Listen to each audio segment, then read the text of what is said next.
Today, we're going to be taking a look at the best FNAF games of 2025. We've got some amazing titles from a wide range of talented creators to check out, so grab a snack because you're not going to want to miss them. Juniors is the most unique FNAF fan game I've ever played, and I have played a lot of them. Really, I've quite literally built my entire career around playing FNAF games, and Juniors is 100% the most fun I've ever had playing any FNAF game ever designed. This video is here to go over everything I love about the game and the few things that I hate, because truly, I do not believe there is currently any FNAF fan game that does the formula better than Juniors. So let's waste no more time on the intro that nobody cares about and get into the best FNAF fan game ever made. Before we begin talking about Juniors, I want to tell a bit of a story, or I guess more of a fun fact. I actually wanted to avoid playing and reviewing Juniors for the longest time. I've been getting suggestions for it since my first ever FNAF video over a year ago, and I've always decided that I didn't want to touch it. Why? Because I used to have this really cringy way of thinking. If something is popular, it must be overrated type of mentality. After finally sitting down and playing through Juniors, seeing it completely blind for my first time ever, I will never in my life think like that ever again. This game truly has made me more passionate to create content more than any other game ever has. Set your expectations as high as you want, and I guarantee Juniors will still blow them out of the water. We play as an unnamed paranormal investigator. We're assigned with exploring the supernatural presence of the restaurant Juniors. As I'm sure you may have guessed, yes, this is the same Juniors that can be seen in the Midnight Motorist minigame from Pizzeria Simulator. We wake up in a place called the Barrens, which seems to be a limbo between life and death. Looking up, we can see what I assume to be our own brain, and we soon meet a character named Bear. Throughout this game, we don't learn much about Bear, but he is the only friend we have throughout the game. Bear explains that there is an evil presence inside of the Juniors establishment, only ever referring to it as the Ghost. Eventually, we strike a deal with Bear. He agrees to help us with our investigation of Juniors, and we agreed to help Bear find freedom from the Ghost by defeating it in one way or another. With that, we head to bed and start our first night. Usually, the way I talk about nights in FNAF games is pretty basic. I bring up which threats are introduced, how to deal with them, and throw in a dick joke or something.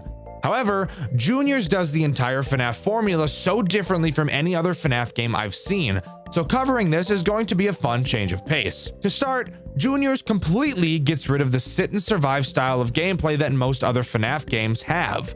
The game still has the classic 6 nights, however, each night isn't completed once you've made it to an arbitrary time limit. Instead, similar to a game like Pizzeria Simulator, progression is based on finishing tasks. Except the key difference between the tasks in Pizzeria Simulator and the tasks in Juniors is that one of those games has super fun tasks that I look forward to doing, and the other game is fucking Pizzeria Simulator. But what exactly are the tasks in Juniors? I'm so glad you asked, because these tasks are the sole reason why this game is so amazing. Throughout the night, the ghost Bear was telling us about will enter one of the animatronics at random. It's our job to watch the cameras for weird anomalies and figure out which animatronic is possessed. And each night, you will have to correctly identify where the ghost is more and more times. On night 1, you need to correctly identify the ghost 2 times, and with each subsequent night, that number goes up by 1. But before we really get into that, there's something else that this game does that I wasn't expecting. Typically in FNAF games, the animatronics will make their way to your office and try to attack you. This is actually not the case in Juniors. The animatronics will never come to your office. Well, at least not in the typical FNAF way, but I'll cover that in a minute. The tools at our disposal are pretty minimal. We have our cameras, control panel, and our repair room. Throughout the course of the night, if you check your control panel, you will be able to see the condition of each of the 6 animatronics. Yes, 6. You've got the main 4, with the addition of the marionette and balloon bitch, or as this game calls him, balloon baby. As the night progresses, the condition of each of these characters will decrease. If they ever go completely empty, they'll use your ass as sustenance and gobble it up. At any time, you can send one of the animatronics onto a conveyor belt that will bring the character to your repair room. Once inside the repair room, you can quickly fix them and send them back into the pizzeria. This will cause their condition to go back up to 100. However, you have to be careful, because if you send the possessed animatronic to your office, it's game over. Another thing to note is that you can't send more than one character to your repair room at a time. Moving on to the actual ghost hunting part of this game. As mentioned previously, there are 6 characters that the ghost can possess. Both at the start of the night and directly after identifying the possessed character, you will get a grace period where no animatronic is possessed. You should use that time to send the lowest conditioned animatronic to your office to be repaired. There are multiple different cues to tell you who the possessed animatronic is. It seems like throughout the nights, new clues are introduced. However, I cannot find a distinct list of what clues get introduced each night, so I'm going to be guessing based on my experience. If you know that I'm wrong, let me know in the comments below. There are 2 clues that are introduced on night 1. The first one is pretty easy: camera flickering. When an animatronic is possessed, they have a chance to cause the camera that they are currently on to start flickering.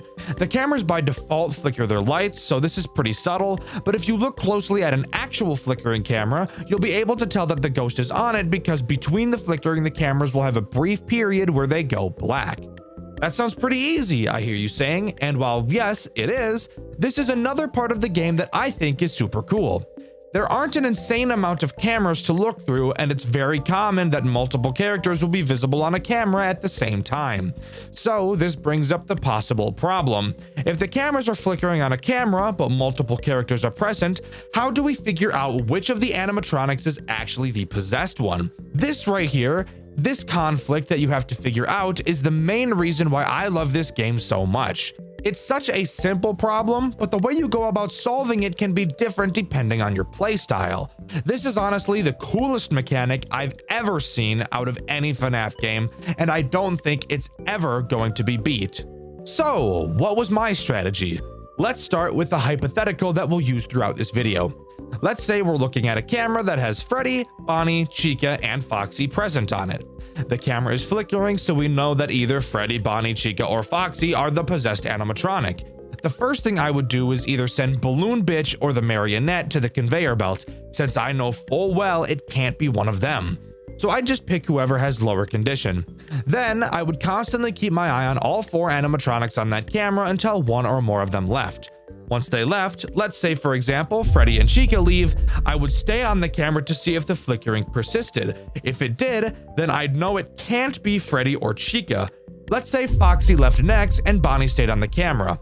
If the lights stopped flickering, then I'd know for a fact it has to be Foxy. And if I really wanted to double check, I could find the camera where Foxy left to and see that the lights are still flickering. But as I've said, that is only 2 of the clues that are introduced on this night. What's the other? Handprints. I should mention that once the ghost possesses a character, only 1 of the clues will become present in that character until it is found. And from what I can tell, they never switch which clue they have until the ghost is found. Handprints are pretty simple. When a possessed character leaves a camera, they will leave a handprint behind on the lens of the camera. So let's go back to our hypothetical again. Freddy, Bonnie, Chica, and Foxy are all on one camera. Freddy and Chica leave, and after doing so, we spot a handprint on the lens. That means we now know that the ghost has to be in either Freddy or Chica. So we can send either Foxy, Bonnie, the Marionette, or Balloon Bitch to the conveyor belt, and all that's left is to watch Freddy or Chica. Whoever we choose, we wait for them to leave a camera. If Chica leaves and a handprint isn't seen, that means the possessed character has to be Freddy. And with that, night 1 is in the bag. After the night, we head back to the Barrens and talk to Paul Bear again. He explains that he himself chooses to stay in the Barrens because the ghost won't go there. Pussy-ass ghost Paul Bear is afraid of another ghost. Don't question it. It's kind of like those people who are afraid of other people. What do we call those things? Oh, yeah, moderators. Anyways, night 2 time. Night 2 doesn't appear to add any new clues. However, I will take this time to talk about how Paul Bear can aid in our investigations throughout the night. If at any point you're confused on who the ghost may be hiding in, once per night you can go to the control panel and actually ask Paul Bear who he thinks it is. He'll be able to narrow it down to 2 characters.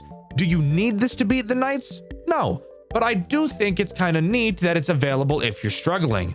I only ever used it once throughout my playthrough on accident because I didn't know that clicking on this would actually cause him to give me a hint. Also, if you want to watch my full playthrough, you can do so on my second channel, Dxtr Black. It's also on this night where I want to bring up the Marionette and Balloon Bitch. Since you can never actually see either of them on the cameras, you may be wondering how you're supposed to be able to tell if they are possessed. I'll talk about the Marionette later, so for now I'll talk about Balloon Bitch. His mechanic is actually incredibly simple, and I honestly think it's one of the weakest mechanics in the entire game. All you have to do to check if Balloon Bitch is possessed is look at your control panel. If his condition number is freaking the fuck out, he's possessed. If it's not, he's not. That's it.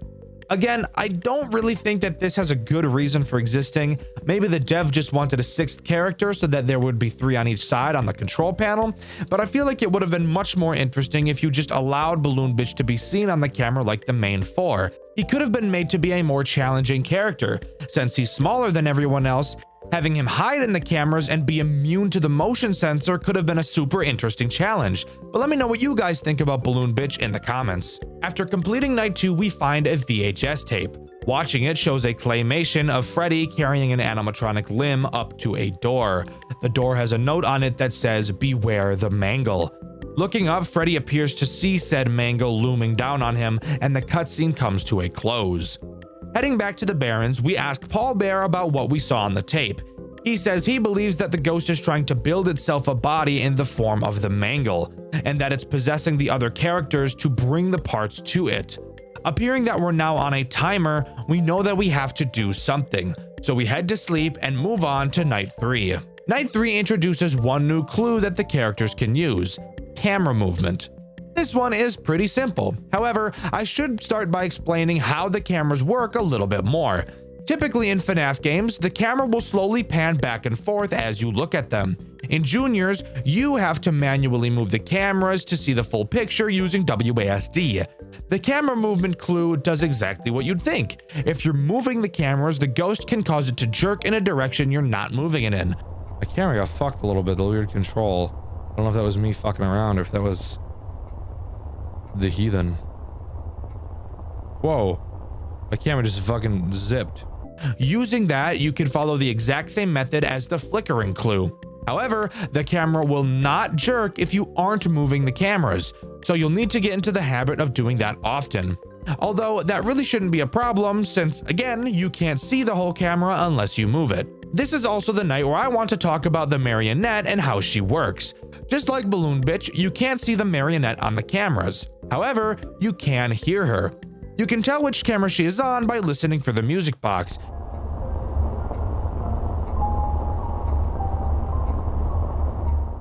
If you hear it, then you know that the Marionette is on whichever camera you're looking at.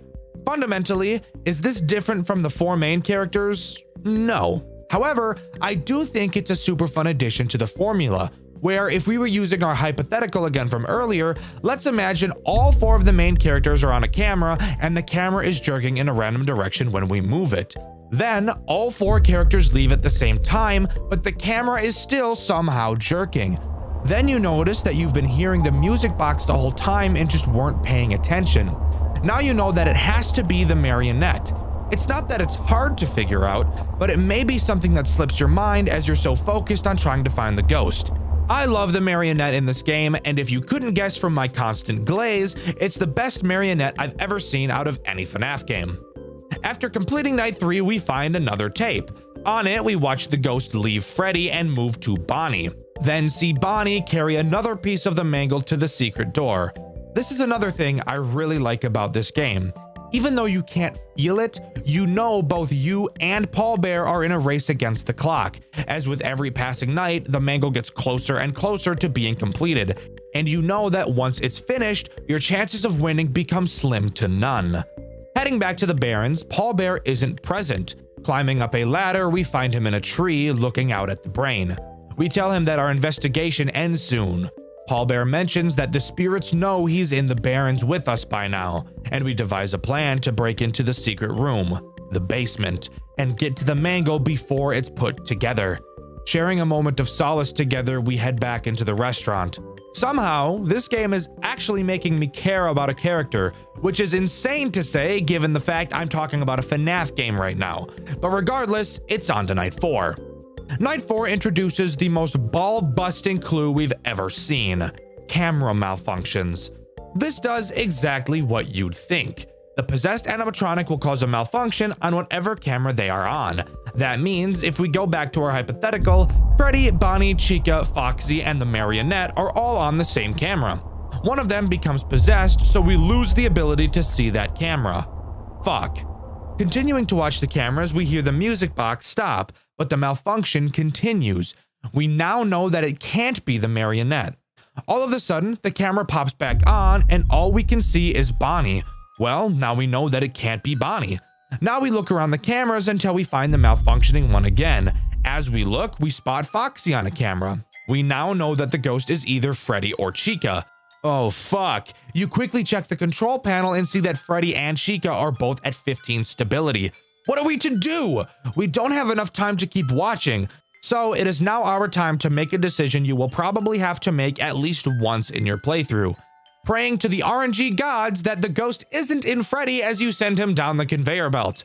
Freddy finally arrives and you don't die, so you now know it has to be Chica. Realistically, this exact situation doesn't happen all too often, but I do think this malfunction clue is by far the most stressful out of all of them. I think it adds a new type of tension that the game needed. I love this clue. I think it adds a whole new interesting way of analyzing the threat. It's fantastic.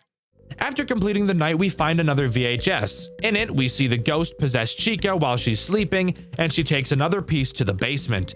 Heading back to the Barrens, we keep it short and sweet with Paul Bear. He says he knows of a way to the basement, and we tell him that after we wrap up our investigation tonight, we'll meet back up with him and head there to put an end to this. Heading to bed, it's on to Night 5.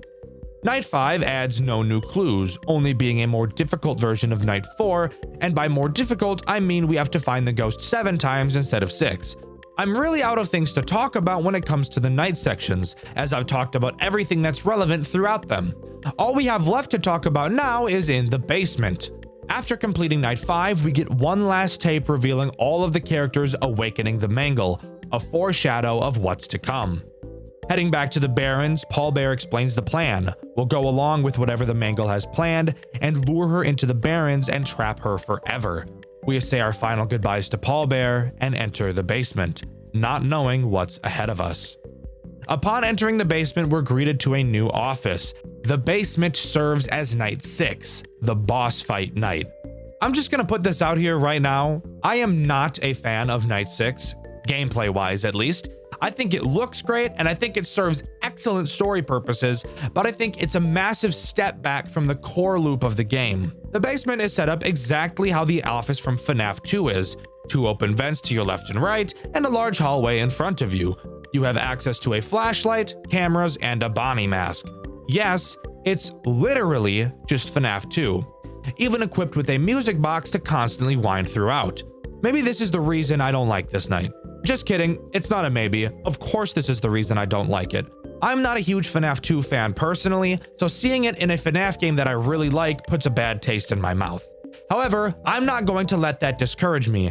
How does this night play, and are there any redeeming qualities? Throughout the night, all you have to do is wind the music box and put on your mask whenever the animatronic enters your office. If you ever see Foxy in the hallway, flash your light at him. Guys, it's literally just FNAF 2. I really don't have to explain this to you. The characters even look different on this night, and in the extras menu, this version of them is called Withered. It's FNAF 2. That's it. That is until the halfway mark. What the fuck? We were the Mangle. What the fuck? Conveyor belt. Yo! What the fuck? Yo, the time's all fucked. What the fuck is that thing? Oh nah. Halfway through the night, your control panel will be forced up. You'll be able to see the conveyor belt and watch as each character makes its way through. Several sticky notes ridiculing you.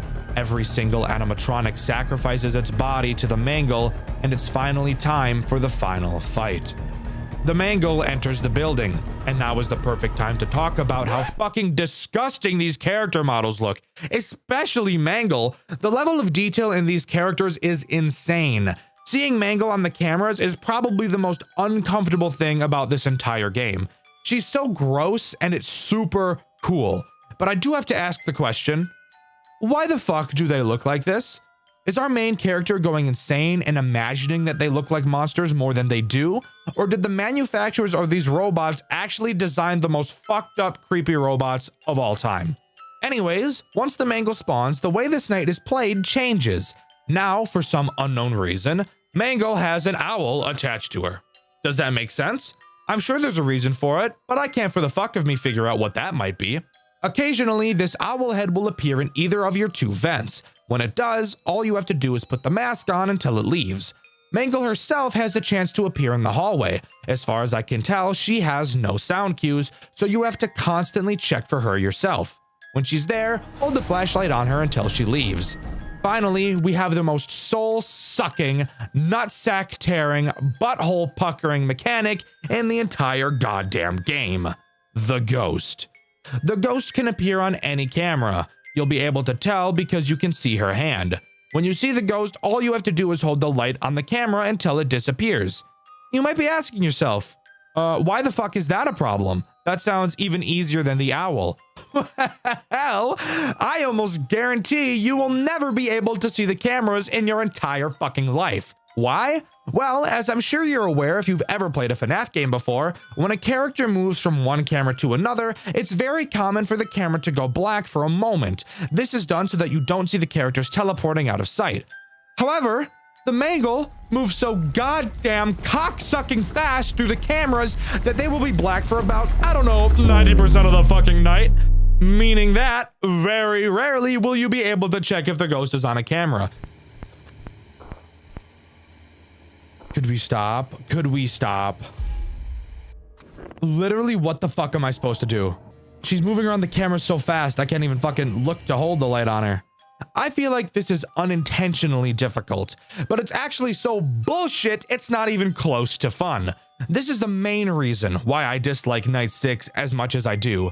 Dying because I couldn't find the Ghost because I can't see the fucking cameras for more than 0.3 seconds every 14 decades is not fun. It ruins the pacing of the game and destroys all immersion I had in the situation. But if you can manage to not get fingered by the Ghost, you'll survive to 6 AM and lure the Ghost into the Barrens. The Ghost grabs Paul Bear, revealing he himself is a costume, not an actual plush bear. Surprise, surprise. This should have been obvious. The Ghost tells Paul Bear she's going to kill us, but we quickly run up behind her while she's distracted and fucking gank her ass. Dead kids! Rah! Rah! The screen cuts to black. We learn 5 years later, Juniors would reopen after some significant rebranding, focusing on, quote, family fun and above all, safety. A line that should be familiar sounding if you've played the official games. Finally, a character named Jeremy is asked when they're free to start the job. Let's pause. This twist is pretty damn cool. We saw an exact replica of the FNAF 2 office on Night 6, and now we learn that Jeremy Fitzgerald is being hired. Of course, knowing the official lore, Jeremy was the night guard in Five Nights at Freddy's 2, and the family fun and above all safety is something the phone guy says in FNAF 2 as well. Which would lead me to believe that the rebranding of Juniors was to Freddy Fazbear's Pizza in the form of the pizzeria we see in Five Nights at Freddy's 2, using the toy animatronics and the layout we find in the basement. But with that final awesome twist, Juniors comes to a close. Overall, I think Juniors is unironically the best Five Nights at Freddy's game I've ever played, even beating out the official games. Sure, I'm not the biggest fan of the final boss night, but the rest of the game easily makes up for that shortcoming.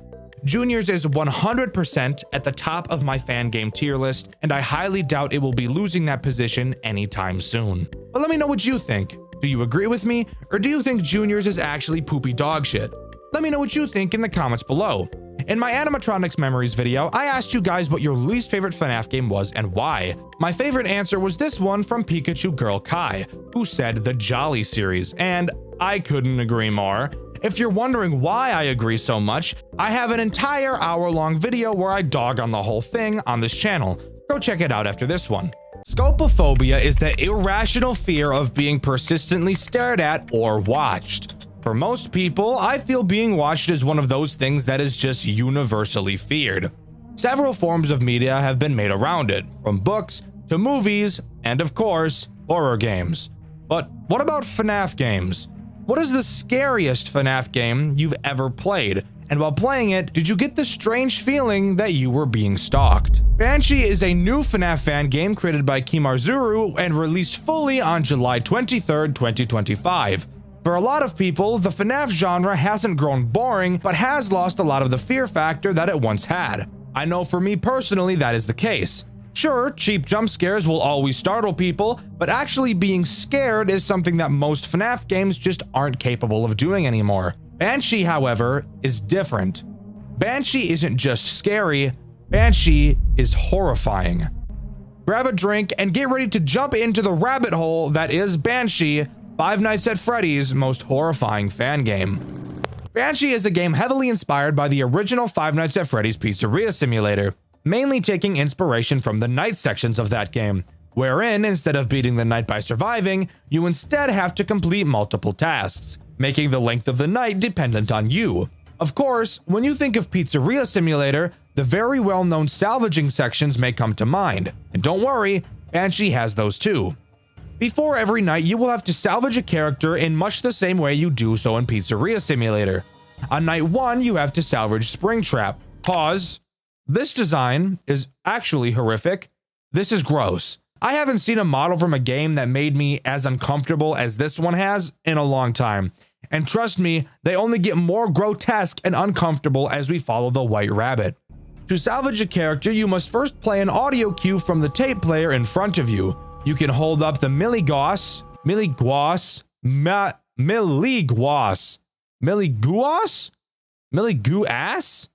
I don't know, to measure the animatronic's aggravation.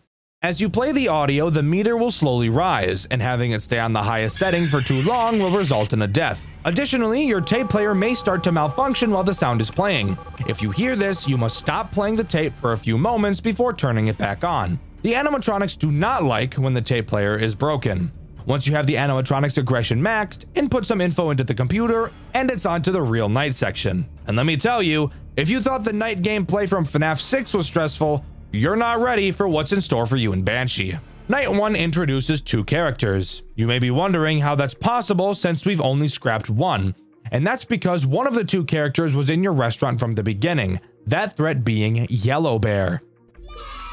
Ooh. Wait, am I not safe? Why do I get the feeling that I'm not safe? What the fuck was that? But before we can talk about the threats this night has to offer, we first need to talk about the tasks at hand and our environment. In our office, we obviously have a computer, as well as the doors to our left and right, and a window in front of us. Pressing Control will open up our computer, and this is where the first stressful mechanic comes into play. Unlike most FNAF games, where you have your mouse as the main source of user input with the occasional control key, Banshee makes use of your entire keyboard. No, I'm not joking. Your computer has 2 screens, your command screen and your camera screen. You may notice you're unable to press any buttons on the camera screen that would allow you to see around the building. So, how do you see additional cameras? This is where your command screen comes into play. By typing the command CC and pressing enter, you will get access to your camera controls, which is obviously what the CC stands for, dumbass. You can then use your arrow keys to transfer up and down between cameras. No, you cannot use your arrow keys if your camera controls are not up, which means if you're working on something else like a task and need to check a different camera, you will need to type in the camera control command and then start sifting through the cameras.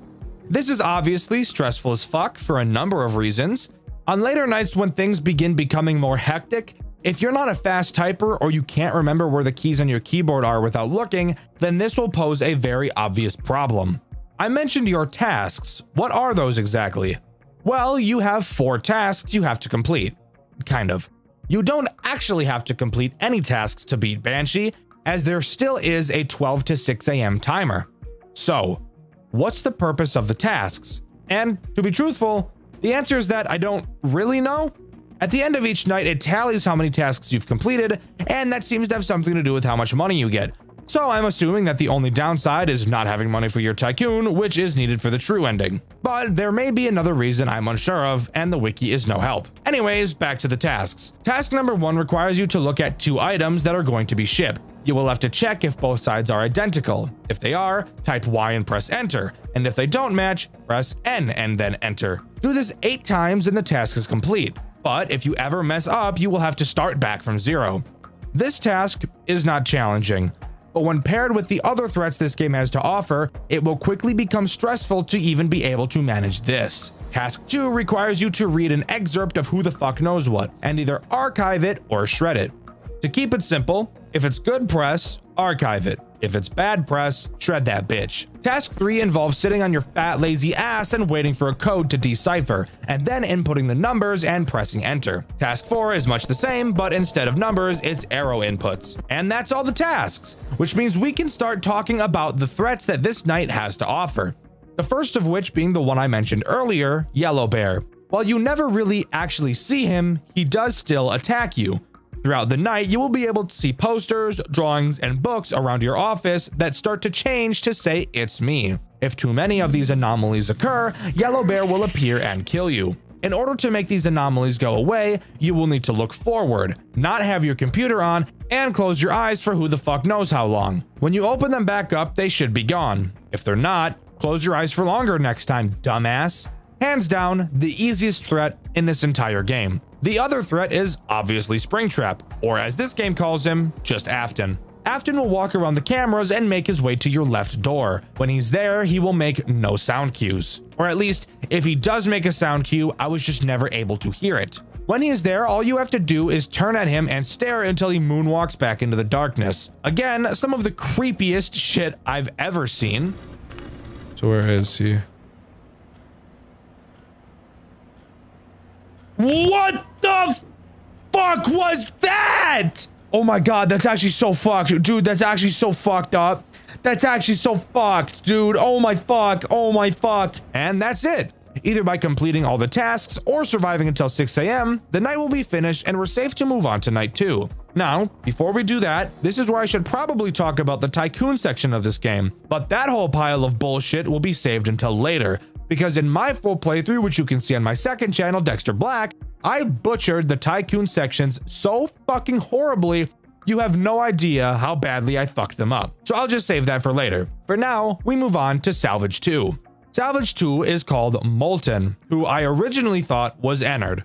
And maybe it is, and this is just another case of the game giving it a different name. I'm not sure. Regardless, he is obviously the threat introduced on this night. So, how does he work? He actually has 2 different mechanics and methods of attack. The first is very similar to Afton, except he attacks from the right door instead of the left. Same thing for him, just look at him and he'll go away.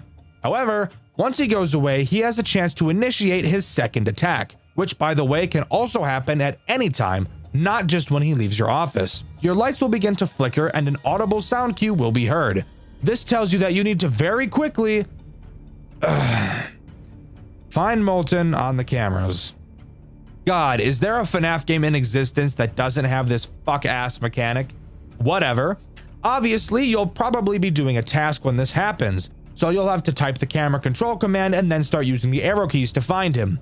When you do, you will need to type play and press enter, which will begin playing an audio lure on whatever camera you're looking at. This audio lure will make Molten piss off, which makes everyone happy. Overall, not too difficult. However, from what the community has said, Molten by far caused more deaths than any other character, and I can somewhat agree on that. Night 3 has a scrap Lefty, who in this game is a girl. Maybe Lefty was a girl in the original too? I'm not sure, not important. Lefty can prove to be a very frustrating character, but once you understand how she works, it really shouldn't be an issue. Lefty will very slowly move through the cameras to get to your office. However, if she gets to your office, she'll kill you no matter what. So you have to find a way to keep her from reaching you. Once she progresses to a camera, she will never move back. However, you can use the audio lure on whatever camera she's in to slow her down. This won't stop her from moving, but it will slow her progress dramatically. So much so that even on the hardest non-custom night she appears in, she only ever moved once for me. This obviously does bring up a conflict with Molten, but with how slowly Lefty moves, getting back to her camera in time to put the lore back on really shouldn't be much of an issue. Night 4 introduces the final new character, Baby. Baby is easily the most infuriating character throughout this entire game, and it's not even close. Baby will move through the cameras. Who the fuck cares? Once she's in your office, she will appear in the window in front of you. After a few seconds, she will either walk left or right. Depending on which direction she walks, you will have to close the door on the corresponding side. Something I didn't even know you could do up until this night. After you close the door, a small sound key will play letting you know she's left, and then you can reopen the door. This doesn't sound too hard, I hear you saying. Well, I haven't told you about the bullshit butt-fuck wombo combo butt-bang strategy that she has. Basically, the bullshit butt-fuck wombo combo butt-bang strategy involves Baby doing a fucking fusion dance with Molten. And when they do, they decide it'd be really fucking funny to attack you at the same time, which, if you couldn't have guessed already, is literally an immediate loss, as both means of fending them off take up a decent amount of time. The amount of time it would take is enough to have the other butt fuck you in the ass, hence the name, bullshit butt fuck wombo combo butt bang strategy. There's Baby up there. Oh. Yeah. This is cooked. This is cooked. This is actually cooked. Bro, I'm fucked. I'm fucked. There's nothing I can do about that. I was pressing enter, you. That was just cooked. There was nothing I could do about that. I don't know how long I have to hold it for Baby. And he was on my ass. I really didn't know what to do there. Really didn't know what the option was. This is really the only huge RNG problem this game has, and it doesn't happen nearly as often as something like Toy Bonnie Vent Aids does. Finally, we have Night 5, which is an interesting night, to say the least, as it's actually easier than Night 4. Sure, the animatronics are more aggressive, but I still think overall it's probably easier than Night 4 is. No new threats are added, however, one of them is removed. That being Lefty. What is the reason for having Lefty not present on this night? I'm really not sure. So this night goes just about as well as you'd expect it to. And with that, the game is over. We get a final monologue from Henry as he burns down the building with us inside, mentioning how he didn't want us to go, but he needs to bring his daughter back. I'm gonna be honest, I don't give a fuck about this ending. You wanna know why? Because it's not canon in any way. Yeah, this is the bad ending, by the way. The true ending has a lot to do with the tycoon sections of the game. And god damn it, that means it's time for me to go over this bullshit. First, let's go over how I fucked up this tycoon section as hard as I did. When you first load up the game and open the tycoon section, this is what the tycoon looks like. Fantastic. Looks like we're going to build off of this. Pretty interesting and different from the original. Wanna know the fucking hilarious part? The game expects you to press this button and erase your tycoon save data so that the tutorial for the tycoon section will begin playing. Does it tell you to do this? No. So why the fuck would I even think to do it? Sure, I pressed the button and saw the message to erase the save in my playthrough, but this is literally the first time I'm seeing the tycoon. Why in God's green fuck would I think to reset the data of the tycoon when I've never seen it look any different? I'm expecting to get comments calling me stupid for not figuring this out, but fuck you. You wouldn't buy a game, start the game up, and then think, actually, before I start playing this brand new game I've never played before and is brand fucking new, I should reset the save data for it first. You would never think of that. I'm sorry, this is just the most retarded thing I've ever seen. There is literally no indication whatsoever that I should reset the save. If there was indication, then there wouldn't be an issue, but there isn't. I'm just shown the tycoon and that's it. But hey, let's just relax for a moment and pretend like this part of the game actually makes sense. What exactly do you do? Well, you obviously go through the tutorial and learn how to play the tycoon, and then can get to building. And then from there, it's just Pizzeria Simulator. Buy things from the catalog and add them to your pizzeria to get points and level up. Fantastic! Completing the tasks during the nights will give you the money you need to buy more in the tycoon sections as well. Fantastic! Now, after completing night 1 is where the game starts to get a bit interesting. On the main menu, after completing night 1, you will see this big red box. Clicking on it will reveal a statue of a Banshee. Turning it to its side will reveal a note describing that you need to look northwest to find a key. Wait one night and look again to find a door, presumably that the key would be used in. Going to your tycoon and scrolling all the way northwest, you'll be able to see a small red dot. Clicking on it will reveal a golden rose, which is presumably the key that was referenced in the note. Now, pause. I'm going to complain here again about how I fucked this up so badly. I had no idea that the map could be scrolled. Why? Because I was never taught in the tutorial, and I never saw the tutorial for reasons explained earlier. However, what I did do was click around the top northwest corner of the screen looking for this key. Clicking the big sign reveals a very dark red screen with some random text that'll become important later. So, this leads me to believe that this was the thing northwest that I was supposed to see. I thought I was doing the right thing. This series of coincidences is actually insane. Sure, there's no literal key here, but that led me to assume that the key was a metaphor for something else. Now tell me, would it be unreasonable for me to suspect some kind of retarded metaphor from a FNAF game? I don't think so. But whatever. After beating night 2, if you go back to the tycoon and press the red dot again, you'll see a golden pillar. Altar? I don't fucking know what this thing is. You can place the rose you got from the previous night there, which reveals a drawing of the marionette, the same drawing that you can see in your office above your computer. During night 3, if you click the marionette poster, you'll see what I believe to be a chair and a clock. I think.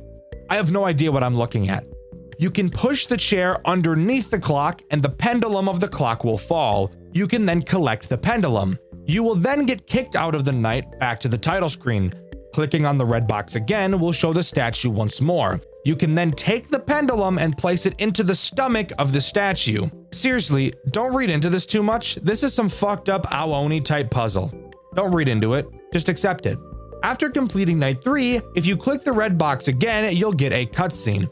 In it, you'll see clouds parting in the sky and a code appears behind them, along with the text, "The safe." Then you can go into your tycoon, and instead of typing tycoon into the directory, you can type clown, which will start up a remake of the clown minigame from Pizzeria Simulator. You can also play the ball pit minigame and Midnight Motorist. As I'm sure you could have guessed, the Midnight Motorist minigame actually serves some sort of importance. This minigame plays a lot differently than the original. It's a text-based adventure rather than a side-scroller. In it, you can walk around a forest and look at trees, something you all have never done before. Searching some of the trees, you can find a pendant. Walking to a lake, you can find an old man fishing. This person is who I assume to be Old Man Consequences. If you talk to him, he'll tell you the story of a girl who found a rabbit. The rabbit eventually dies and her father gets her to bury it. Later, she digs up the corpse only to find that the rabbit's fur had turned yellow.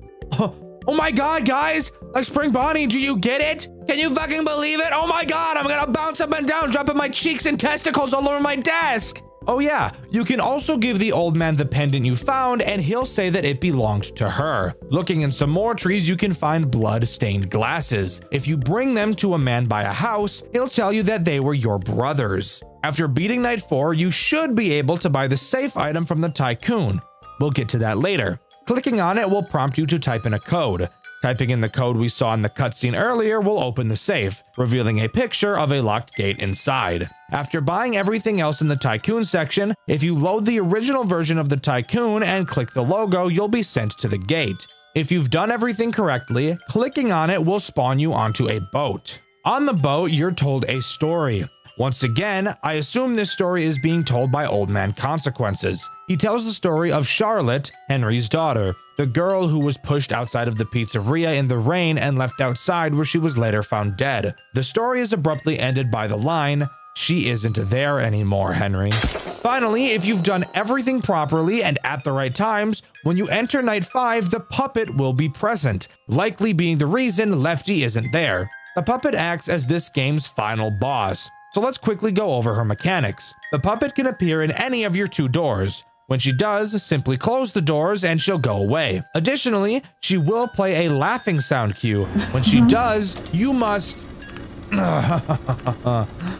find her on the cameras, and stare at her until she leaves. And as far as I'm aware, that's all that she does throughout this night. That may not seem like a huge issue, but of course, when paired with everything else and the bullshit buttfuck wombo combo butt bang strategy at the same time, this can be a very stressful night. But if you manage to beat it, you'll get one last cutscene. Michael Afton, alone in the suffocating darkness. He turns his lighter on, only to see the yellow bear, his own brother, staring back at him. Unable to look away, eventually even his brother leaves, leaving Michael truly alone. Knowing there's nothing left that he can do, Michael sets the building ablaze, killing himself while also allowing the souls, his brother, and Charlotte to rest. And with that, Banshee comes to a close. But hold up! Want to hear something awesome? If you remember, I said you have to get the safe in order to get the true ending. Well, I was chatting with the owner of the FNAF fan game wiki, City, and he told me that it is literally impossible to get the safe on your first playthrough, as it isn't possible to get enough experience to get to level 5. Since your tycoon save and your game save are separate from each other, you can restart the main game and still save your tycoon as it was, making it possible to reach level 5 and buy the safe on the second playthrough. I personally think this is one of the stupidest things I've ever seen. Forcing someone to play through the entirety of the game twice to get an ending is insane. Yes, I'm aware New Game Plus is a thing, and yes, I hate New Game Plus as well. But aside from that, this game is truly fantastic. From the visuals, to the gameplay, to the atmosphere, and of course, the amazing retelling of the FNAF 6 story, I think it is easily one of the best FNAF games of recent times, if not ever. Easy S-tier game, and I would highly recommend it. This game does such a perfect job of bringing the fear to this series that I feel it really needs. The story of Five Nights at Freddy's is grim, and the game should amplify that, not take away from it. But let me know what you think. Do you agree with me, or do you think Banshee is just overhyped slop? Let me know in the comments below. In my Tales of the Bunny Man video, I asked you guys what the most disturbing thing you've seen come out of a FNAF game was, and my favorite answer was this one by Pixel Swirl. They said Graveyard Shift at Freddy's as a whole. And of course, having the cannibalism and the fact that the animatronics aren't possessed but are in fact alive. And I couldn't agree more. I actually have a video covering that game on this channel. You should definitely watch it after this. I also realized I've never mentioned this, but I do have a merch store. You can find the link to it in the description, by the way. The Five Nights at Freddy's formula. Arguably what defines a FNAF game in the genre of a FNAF game. You're stuck in a small space, you can't move, and several threats are trying to eliminate you as you use a small amount of tools to defend yourself for an arbitrary amount of time. This, in a nutshell, is Five Nights at Freddy's as a genre. However, there are some Five Nights at Freddy's fan games that don't follow this formula, and if it wasn't for the use of the characters from the original game, you would have no idea that they were even FNAF games to begin with. And maybe you can think of a few games like this. The game I'll be covering today is another one of those games. A game so unique, so good, that if it didn't use official FNAF characters, it could easily be its own fantastic survival horror experience. So sit back, strap in, and join me today as we cover Fredbear and Friends Reboot. You can honestly think about Fredbear and Friends Reboot as more of an Outlast, Resident Evil, or Poppy Playtime style game, purely in terms of how it plays. It's a story-based, free-roam survival horror game, except it uses characters and settings from the Five Nights at Freddy's universe, and it's honestly super cool. We play as a guy named Thomas. When this game takes place, the Fredbear and Friends restaurant had been closed for over 26 years. And together with our friends Chris, Ashley, and Richard, they all decided it'd be a great idea to do some urban exploring in the now abandoned building, not knowing that they were about to walk into a sick and sadistic death trap, the likes of which they'd never experienced before. We drive to the restaurant where all of our friends are waiting and head inside to find them. We all talk about what the plan is, and it seems like they don't even fucking have one. So like, why are we even here? No matter. We decide to all split up like Scooby and the gang to explore faster. something I would never agree to do because this building is so dark I can barely see 10 feet in front of me. So, to solve the darkness problem, Richard finds the power room as we enter the office of the building. Successfully turning the power on, I ask the question, is it even possible for a building 26 years abandoned to even be able to have power? That's a genuine question, by the way. I mean, I guess it makes sense, but like, who's paying that bill? The city?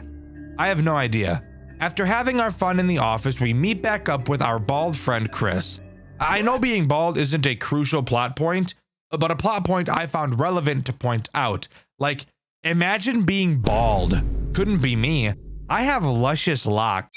Bald bitch, loser bitch, boy, loser bitch. Chris tells us he wants to continue exploring to find out more about this place, which I call bullshit on because this bald loser is sitting down and is actually not exploring a damn thing. Heading back to the office, we find 2 documents for Chris since he's too lazy to go look for himself. One of the documents mentions the animatronics acting up, and the other talks about an armed man in a purple suit. I wonder who that could possibly be. We go back to where Chris was, only to find him missing. After exploring around, we realize we can't find Richard or Ashley either. We hear a voice in the distance yelling to get away, and later hear what sounds like Richard getting attacked. What the fuck? We decide to say fuck our friends and run to the exit, only to find that the door is somehow locked. We decide we need to go hide in the office since there's a door we can close to keep ourselves safe. As we run down the hallway, we run into Chris. Relieved, we go to greet him, only to watch him get snatched from something hiding in the vent on the ceiling, pulling him up into the ceiling and tearing him apart. Yeah, not this way though, not fucking that way, no we ain't. We obviously turn around and go to the other entrance of the office since I'm not about to get ganked like Chris just did. As we go to the other hallway, we can hear loud metallic footsteps following behind us. We quickly hide under the desk and hope that whatever is following us is retarded. We watch as a crooked spring Bonnie limps through the office, unaware of our location. We come back up only to hear a ring of the phone on the desk. We answer the phone to be greeted by some douchebag using voice mod like those guys that go on Valorant to flirt with any female over the age of 10. If you want to survive, listen very closely. He tells us how to survive each of the 8 animatronics. The fucking 8 goddamn cock-sucking animatronics. My god, that is a lot. I'm not going to explain every single animatronic at the same time right now because that would be boring as fuck. And trust me, this phone call was also boring as fuck. The big thing that we're told is that Fredbear is scary, and he's the reason why one of the doors to the office is broken. So fantastic, we have a door that doesn't work. What exactly are we supposed to do? I have no idea. I have no direction whatsoever aside from let's go see if I can break the exit door down. But before we can try anything, we're forced to listen to a cutscene while there are 8 hungry robots whose mouths begin to water whenever they smell my gooch. During this cutscene, we're put into the perspective of a mechanic named Simon. We're told that we have to go into the Fredbear's building to fix some of the robots because the customers reported them to be acting aggressive. So we can gauge that this cutscene obviously takes place before the shutdown. After this cutscene, we're actually put into the perspective of this mechanic as we head inside the building to solve the problem at 5 in the morning because as an engineer, we're on call all the time, yet still get paid like dog shit and are still expected to just wake up and travel at any time, even for the smallest of reasons that could 100% wait until my fucking shift starts. But alright, let's go I guess. As we enter the building, we notice the animatronics are on for some reason, and they shouldn't be at night. We figure somebody just forgot to shut them off, so we go to the employees' room to flip the switch to power them off to take a look at them. After grabbing the key from the office and heading inside, we find that the power lever for the robots is actually already off, yet for some reason, the characters are still on. We decide to just manually shut them off to work on them instead. So we walk to the stage, reach up to turn off Spring Freddy, only to get that Soulja Boy cranked on us and get knocked the fuck out by a guy who I can only assume to be the guy we heard on the phone. We come back to playing as Thomas again, and are tasked with obviously finding a way to get the exit door unlocked. We find a key to the bathroom on the office shelf and head down the hall to go inside. Inside of the bathroom, we find a hammer that we hope we can use to break the lock on the exit door. However, as we exit the bathroom, we see the non-attractive, fat-ass version of Chica heading in our direction, so we quickly jump inside of one of the stalls to hide. We hold our breath as Chica passes by and quickly run out to the exit door. We break the handle to the door and open it. Seeing the final exit door, we don't get far before Foxy jumps out at us for some fucking reason. This door was locked? Why the hell was Foxy on the other side of it? Oh well, what the fuck ever. It's a little bit more important right now that we run away from the murder robot behind us. We run back to the employee room and hide behind a shelf. Foxy walks inside, but before he can find us, he hears a noise coming from the door inside of the room. Opening it, he finds who I can only assume to be Richard and jumps him like he's in Detroit.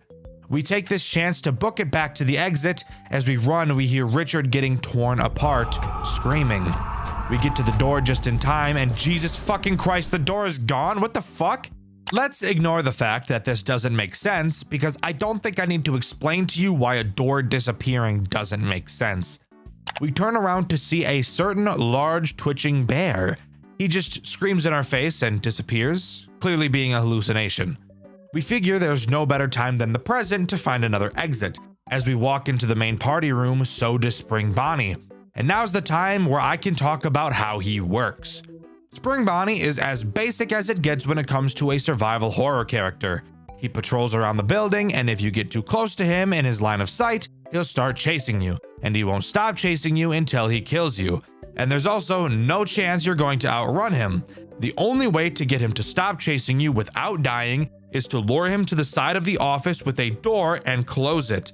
But you also really have to be careful with how you close this door, because it doesn't work how any normal FNAF door would.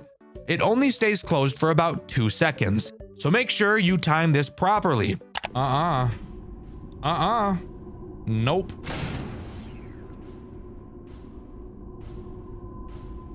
Oh! I closed it! I fucking closed it! I fucking closed it! I fucking closed it! I'm dead. I'm dead as shit. If you do, Spring Bonnie should be teleported to a different room in the building. We maneuver our way around Spring Bonnie and eventually make it to the other exit of the building, only to find that the door is missing too. Isn't life just so awesome sometimes? It's at this moment we hear Richard scream, which confuses me because I thought Richard just got killed by Foxy. So if who we heard just now was Richard, then who did Foxy just kill? It couldn't have been Chris because we saw Chris get killed by the fucker in the vents. It also couldn't be Ashley because it was 100% the scream of a man. And it can't be the engineer because he entered the building in that cutscene 26 or more years ago. This is not important at all, so let's actually continue talking about what's happening, shall we? We head back to the office where we heard the scream, only to find nobody there. We figure for some reason we should go back to the employee room. Why? Ask Shitlips Thomas, because I can't figure out a good reason to go back there, but apparently he's the FNAF expert and not me. Before we can continue, we get another engineer cutscene. We're dragged into a back room and we overhear 2 people talking. Well, really only one person talking, because the other guy has his voice changer on so deep thinking it'll make the e-girls wet, so I really can't even hear him. Why didn't you just kill him? Really? Dave, you know exactly what happened before.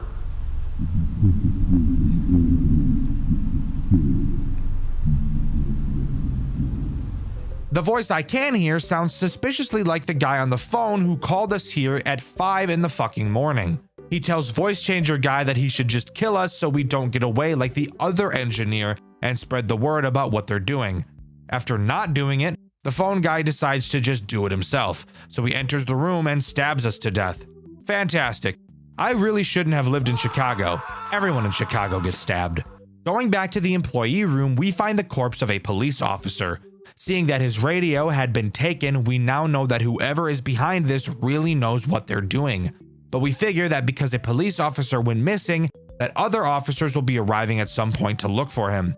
So knowing all we have to do is survive, this game's most agonizing survival section finally begins. And I get to explain what all of the characters do in grueling detail. because they're all laid on us at the exact same time, and we're just supposed to remember what they all do from the 2-minute phone call we got 15 minutes ago.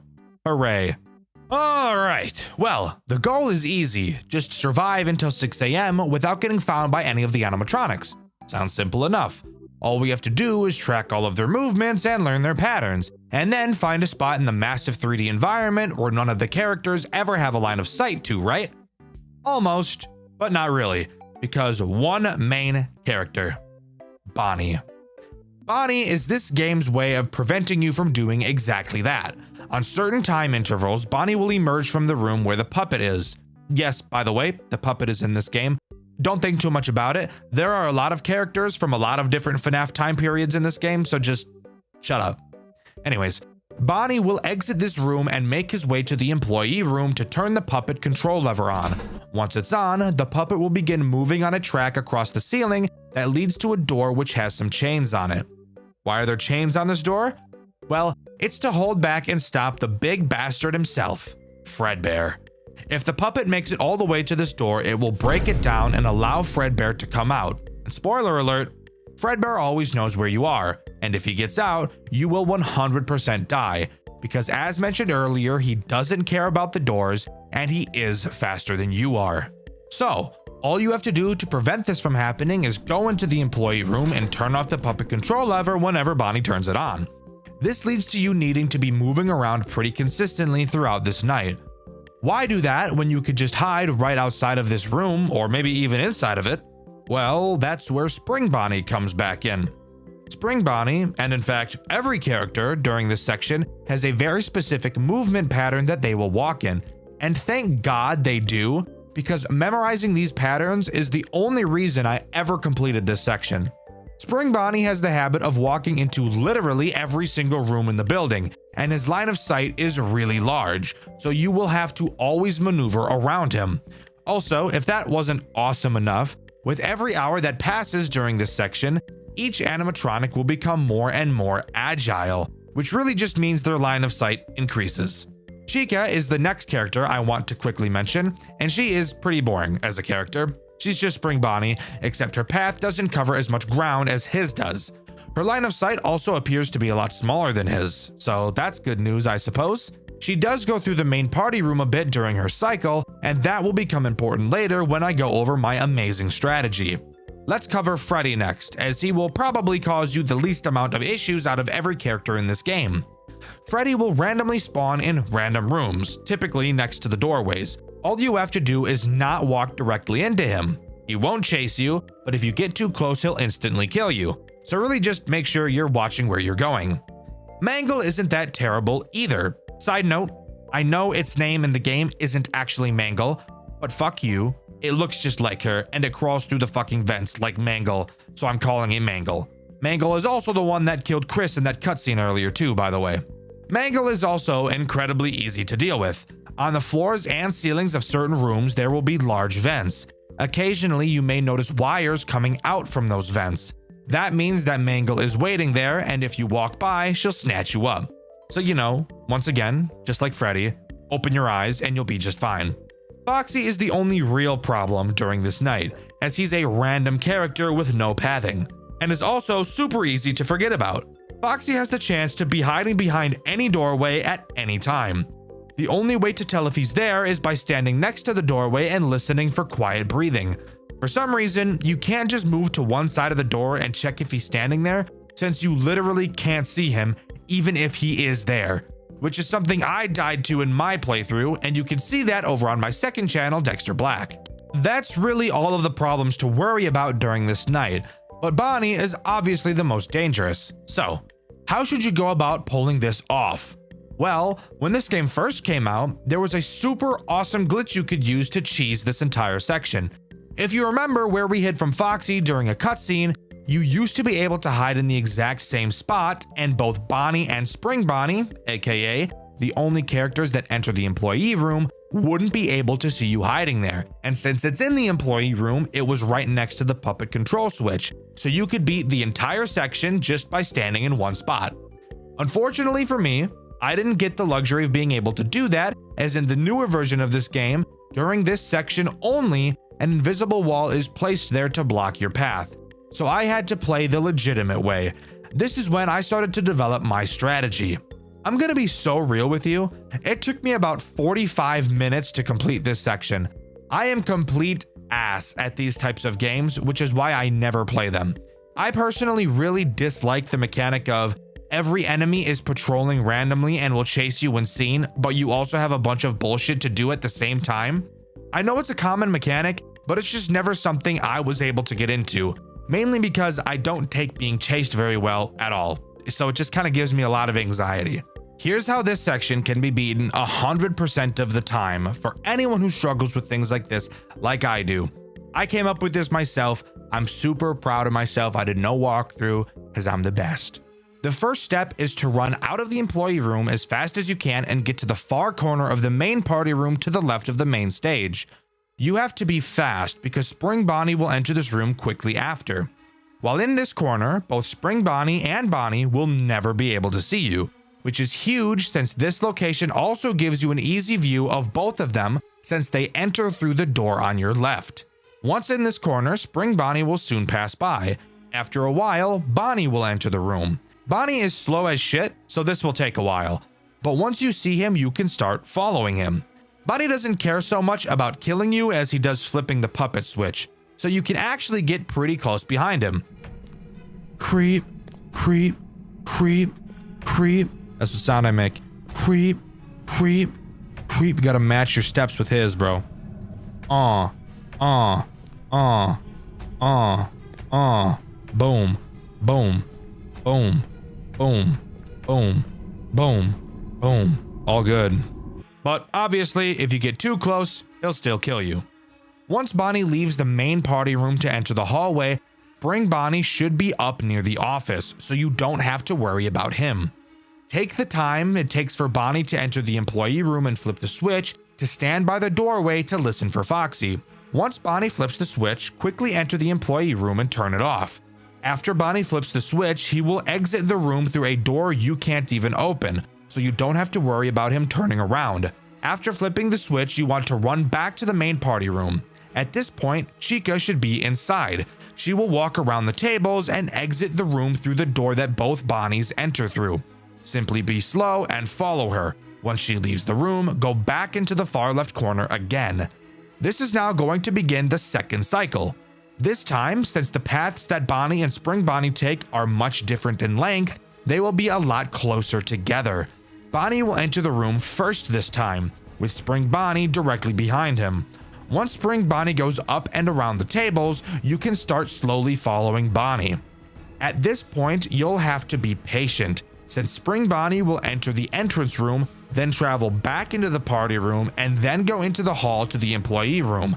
Then we'll travel to the office. So you will hear Bonnie flip the switch, and you will have to wait probably 30 to 45 seconds before you can switch it back, because if you're too fast, Spring Bonnie will see you. If you sneak past him while he's in the entrance room, it appears that Foxy will always be behind the door to the hallway and you will die.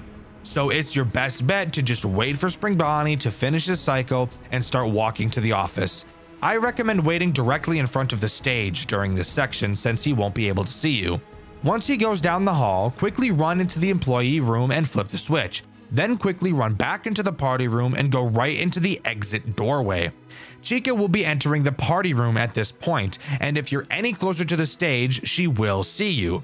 Once she walks around the tables, once again, you can follow her out and go back to the hiding spot in the far left corner. Now, the third cycle gets a little bit scary, so be ready. Bonnie will soon enter the room again, with Spring Bonnie fairly close behind. However, there is enough room between Bonnie and Spring Bonnie for you to be able to get in between them. Closely follow behind Bonnie and Spring Bonnie will enter the party room.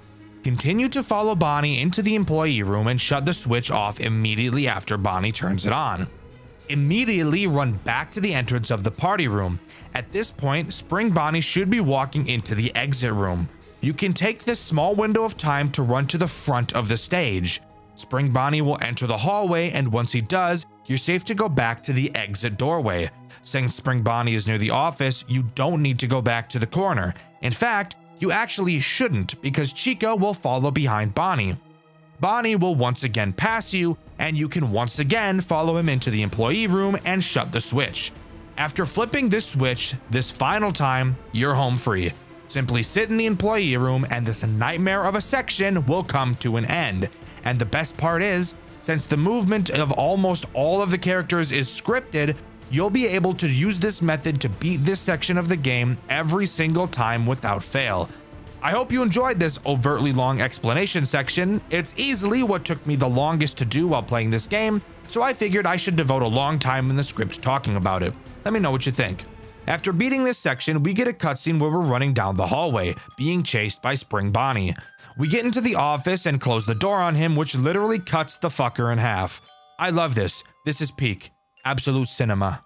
As we turn around, Foxy charges at us, but luckily the animatronic power gets shut off and Foxy shuts down right in front of us. Walking down the broken doors hallway, we see a deactivated Freddy, and Chica tries to kill us, only to get powered off at the same time, which actually scared me in my playthrough, which you can find on my second channel, Dxtr Black. We continue to explore the now eerily quiet building. Going back to the exit, we fall to our knees, only for a door to appear in front of us, locked by a code. A voice comes over the intercoms that sounds weirdly like the guy that killed the engineer in a previous cutscene.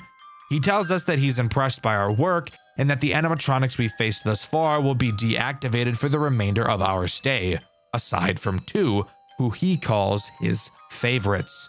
It's now up to us to figure out the code. We find a piece of paper on the wall that says "Find me." Not totally sure what the hell that means. We wander around into the puppet room where we find writing on the wall saying "It's me." Next to this message, we find another piece of paper saying "My back is to the corner." After reading this note, the two threats of this section activate: Fredbear and Mangle. Again, Mangle acts a bit differently, so let's talk about her first. This time, she's no longer in the vents. She's walking around the building. If she sees you, she'll roar like a dinosaur. And if you don't get out of her line of sight in 4 seconds, she'll start chasing you. And she won't stop until she catches you. So just like, run, I guess, bozo. Fredbear, on the other hand, should be scary. But because of an item we got at the beginning of this segment, he really isn't. At the start of this section, we're given a taser. Fredbear will always know where you are and will constantly be crip walking towards you. Except, Fredbear while walking is very slow, so you can easily stay away from him. Every once in a while, he will also roar for some reason, and will then begin to charge at you. While he's charging, he will be faster than you, but when he gets close, use your taser to stun him and he'll go back to walking.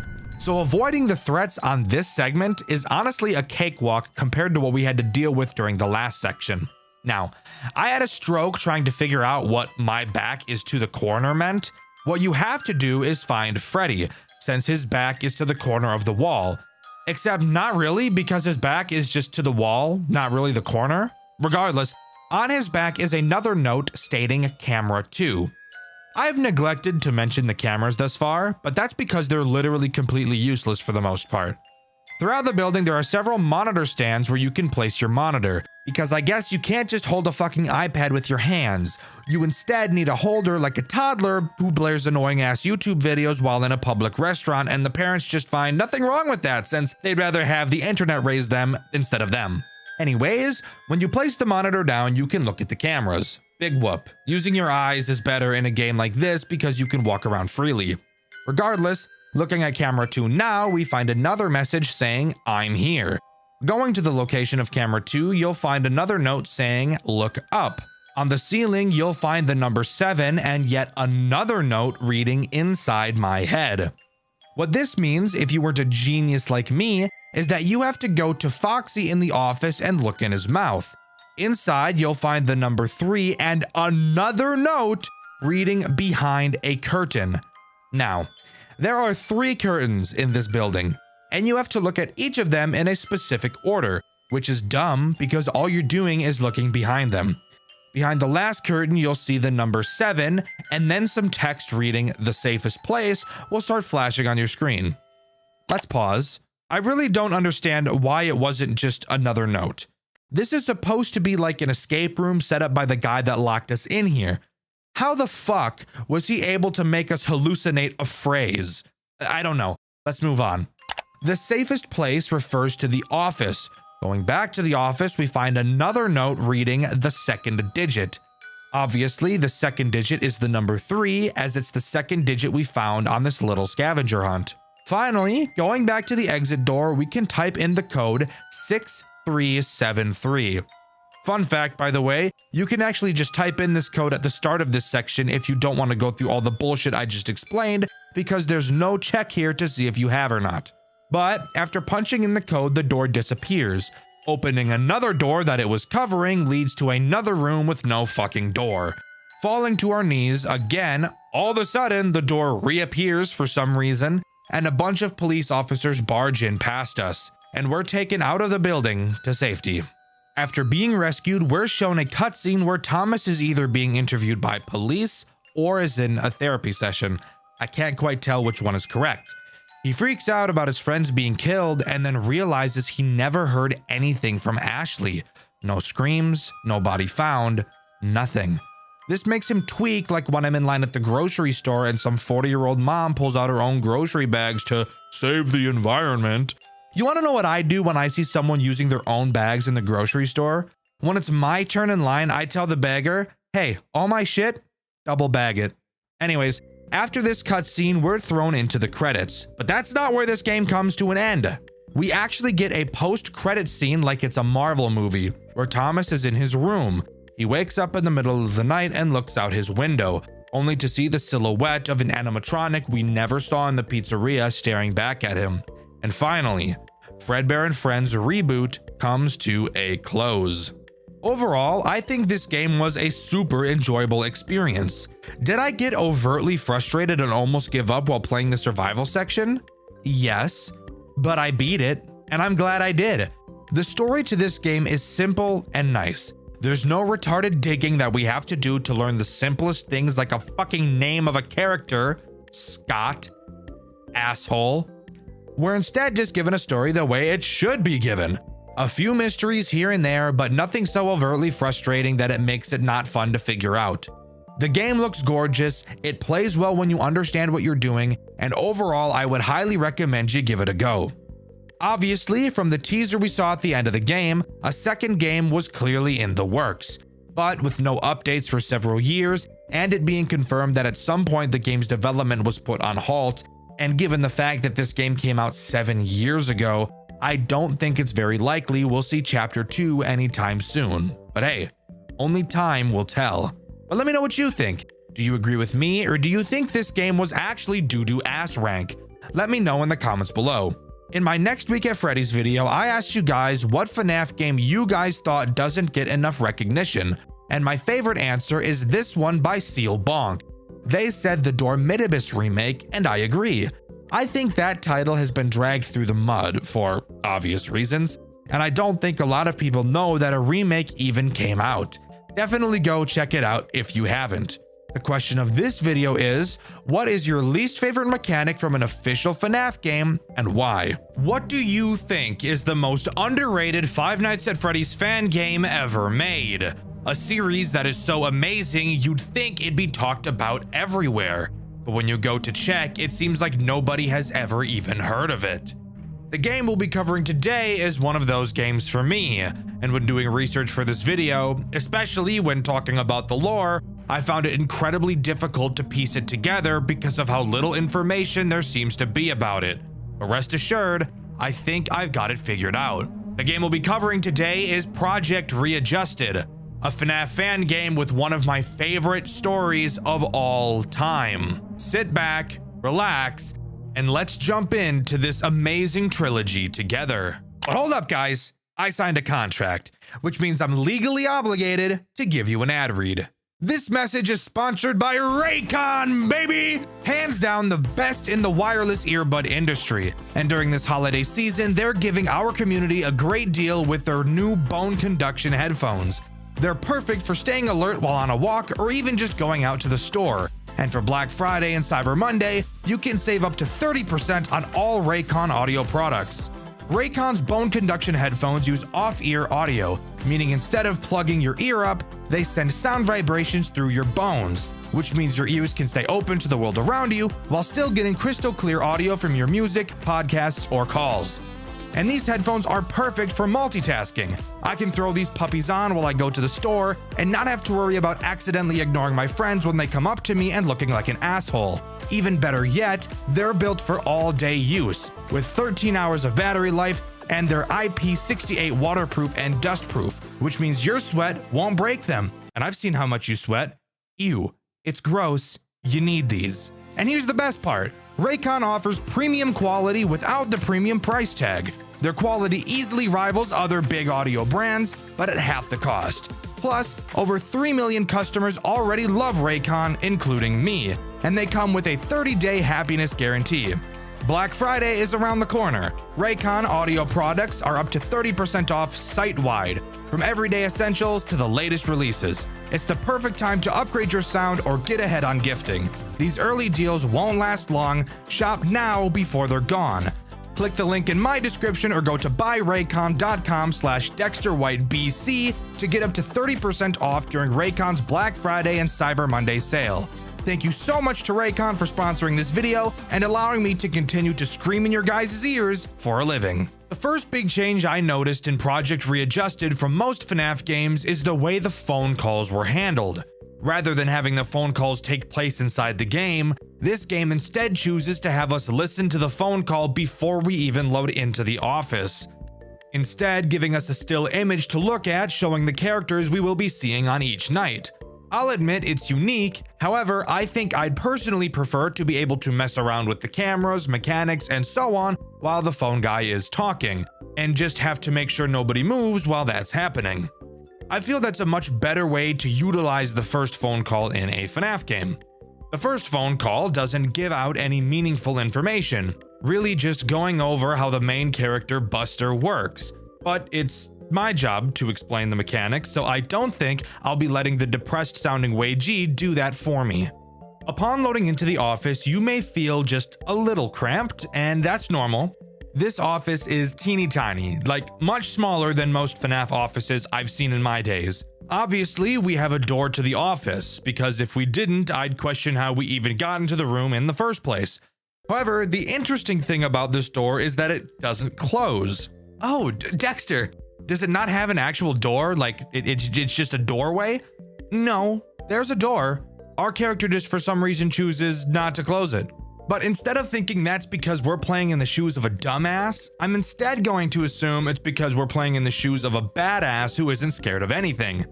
We also, of course, have our cameras, which are very interesting to say the least. To start, they have two modes, lights on mode and useless mode. Because, as I'm sure you could have guessed, if the lights are off, you can't see anything. I know, groundbreaking. You'll also notice you have a camera stability percentage. What does that mean? Well, as the name suggests, it reads the percentage of your camera stability. I'm sorry, I'll stop talking like that. While on your cameras, the stability will quickly decrease. Putting the camera down will cause it to quickly increase back up. If it drops down to 0, you're gonna have to wait a while before being able to use it again. So, what about that Buster fella I mentioned earlier? How does he work? Great question, viewer of questionable stench.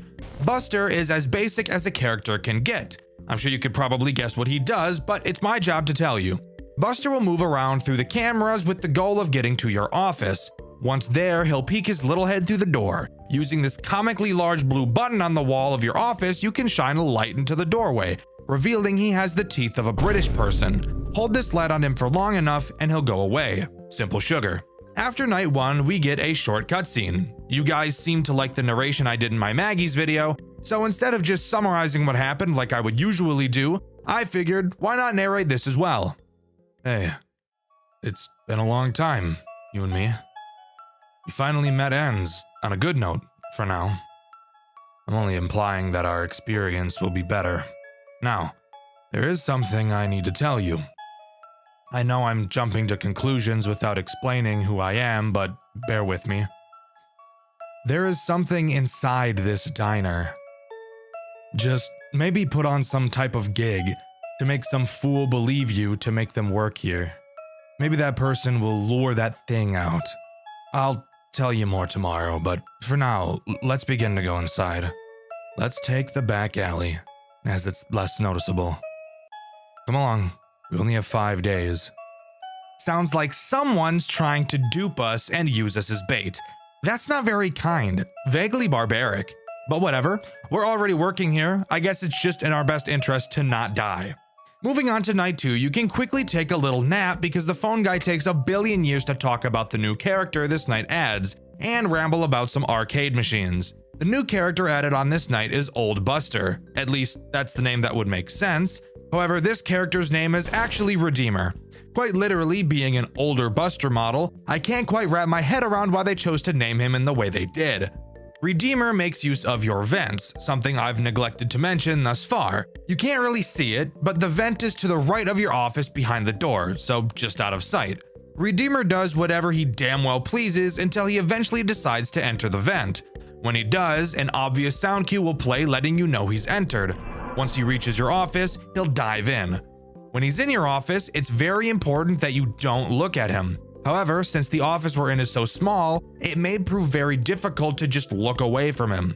So you'll have to be looking at your cameras while he's in your office instead. I guess Redeemer has the mindset of, if I can't see him, he can't see me. Stupid ass robot. This, however, may bring up a possible conflict. If your camera stability is too low by the time Redeemer gets to your office, it's safe to say that you wouldn't have a very good time. But luckily for us, at this point in the game, checking the cameras is entirely useless. So as of right now, this shouldn't be a problem. Hey, so I was looking around in these garbage bins and found a key. It's great, I know, the low effort put into protecting this place. Anyways, remember that idea I had, well, a few minutes ago? I got this one guy in my phone now. His name is Hayden Simmons. Pretty dumb fellow. I bet he doesn't even know of this place. Probably a high school dropout or a kid desperate for some easy cash.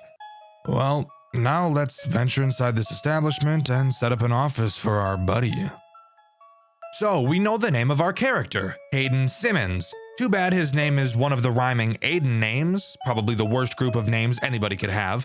That's besides the point though. It seems like the building we're working in isn't even supposed to have an office. It's clear something sinister is going on here, but we don't quite know what yet. Moving on to night 3, I'm going to spare you the details and have us skip the phone call because he explains what the newest character does in an amount of time that could be an entire video by itself. Night 3 introduces Ned. Ned is ugly, like ugly as sin. He's got a face not even a mother could love. Booger-ah, boy. He will try to make his way to your office via the long hallway in the building. Unlike Buster, he isn't a complete dumbass, so the light trick won't really work on him. What will work on him, however, is the replace machinery button that I've blatantly and purposefully ignored up until this point, because explaining it earlier really wouldn't have made a whole lot of sense, now would it? Ned has multiple stages in the hallway. Every time you use the replace machinery button, he will go back a stage. I'm sure you can figure out how this works. Push him back, wait for the button to recharge, push him back again, keep him away from your office, which would in turn keep him away from your genitals. Whoopity-doo. However, this does bring up the issue of us needing to use our cameras now. So in combination with Redeemer, Ned could end up being a big problem down the road. Alright, sorry for keeping you waiting, but I had to run back to my car to get a battery for my phone. It's pretty low percentage right now, but it'll last now. Hayden says he'll be able to work next week, which is great. We'll pay him around $150 for his work, I guess. Maybe it's considered a scam to him, but I don't care. He just said he's not a fan of night jobs, but will do it anyways, and he'll play on his phone. That's gonna go down well. Anyways, let's head inside. The Wi-Fi better not be bad inside, I swear.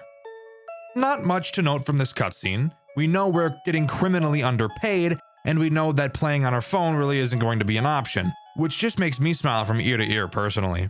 Night 4 introduces 2 new characters. However, one of them serves to be more of an annoyance than an actual threat, so we'll talk about him first. Greg is a little asshole. Really, this game's Balloon Boy. Not because he has the same mechanic, except I lied because he kinda does. His main goal is to disable your light and leave you vulnerable to Buster.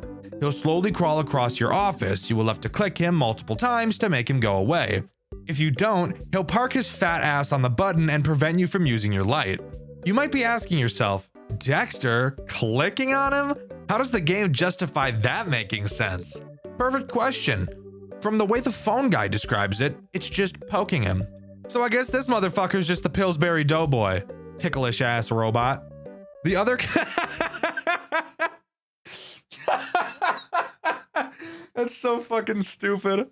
The other character introduced on this night is Glancy, what I feel is this game's most frustrating character. Glancy tries to get into the back storage room and just literally fuck up everything in the entire building. Rip wires, killing your lights and your camera. So obviously something you should want to avoid. The way you do so is very easy. Remember how I mentioned the cameras had two states, on and useless? Well, turns out I lied, as the useless mode actually isn't useless. When Glancy gets into this back room, all you have to do is turn the camera lights off and he won't be able to see shit, making him decide to travel into another room by accident. I'd imagine it's an accident since he can't see, but he could have easily just gotten pissed off and left on his own accord. Which, if he can see where the exit is, you'd probably think he could see the wires, but I guess not. We're inside. Now, let's just put some of these cameras around the building and we'll be all set. Oh, never mind. There's a panel lying down on the shelf. Wait. You hear that? Well, anyways, you'll record calls just to convince him, Andrew. Just do a casual voice or whatever. Nice, these'll work. What the? Did I just hear walking?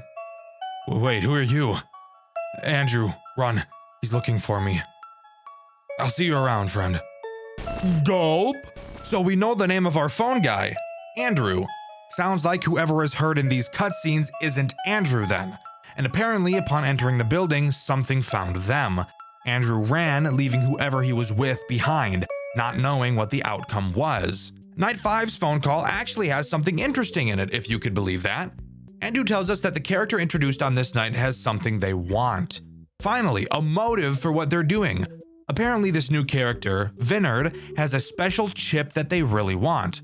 Andrew doesn't explain why they want this chip, but I'm sure we're gonna find out. Speaking of Vinard, what does he do? Well, he will try to hack the cameras so that you can't use them, and then wheel his way over to your office to kill you. Not sure why he has to disable the cameras to do that, but he does, I guess. Occasionally, you will see a purple error next to his camera. When you do, all you have to do is go to that camera and turn the light off so he can't see. Because like some people, he can't type without looking at the keyboard. Embarrassing. That's a talent you probably want to learn if you're on a computer all day. But that's really all he does. It really starts to show on this night how difficult this game can be, requiring you to be in the cameras very frequently. The only real chance you'll get to recharge your stability is when Buster is attacking, and I think that was on purpose for the sake of balancing, but maybe I'm being too optimistic. Unlike every other night, Night 5 doesn't have a post-night cutscene, so I can't talk about that. What I can talk about, however, is an Easter egg, and a fun piece of trivia about one of the characters in this game. After completing Night 5, you will unlock Custom Night. Inside, if you set everyone to max and click the Fox plushie in your office, you'll get this jump scare. And if you're interested in something about Vinard, he's actually a character made by Mixlass, the guy that made Tycoon Son's Lumber Co. and Baby's Nightmare Circus, which I've covered on this channel before. Definitely go watch that video after you finish this one. And as a result of using Mixlass's character, Mixlass then used one of Mechless's characters in his game Tycoon Son's Lumber Co. Pretty cool if you ask me. But that is all Project Readjusted has to offer. Overall, I think the game is surprisingly mechanically complex for a first game, something pretty uncommon with fan games that take place in a series like this. But don't let the lack of lore fool you, as Project Readjusted has one of the most interesting stories I've ever seen, and it continues in Project Readjusted too. It's been so long since I've seen Matthew. He just disappeared. I must find him again.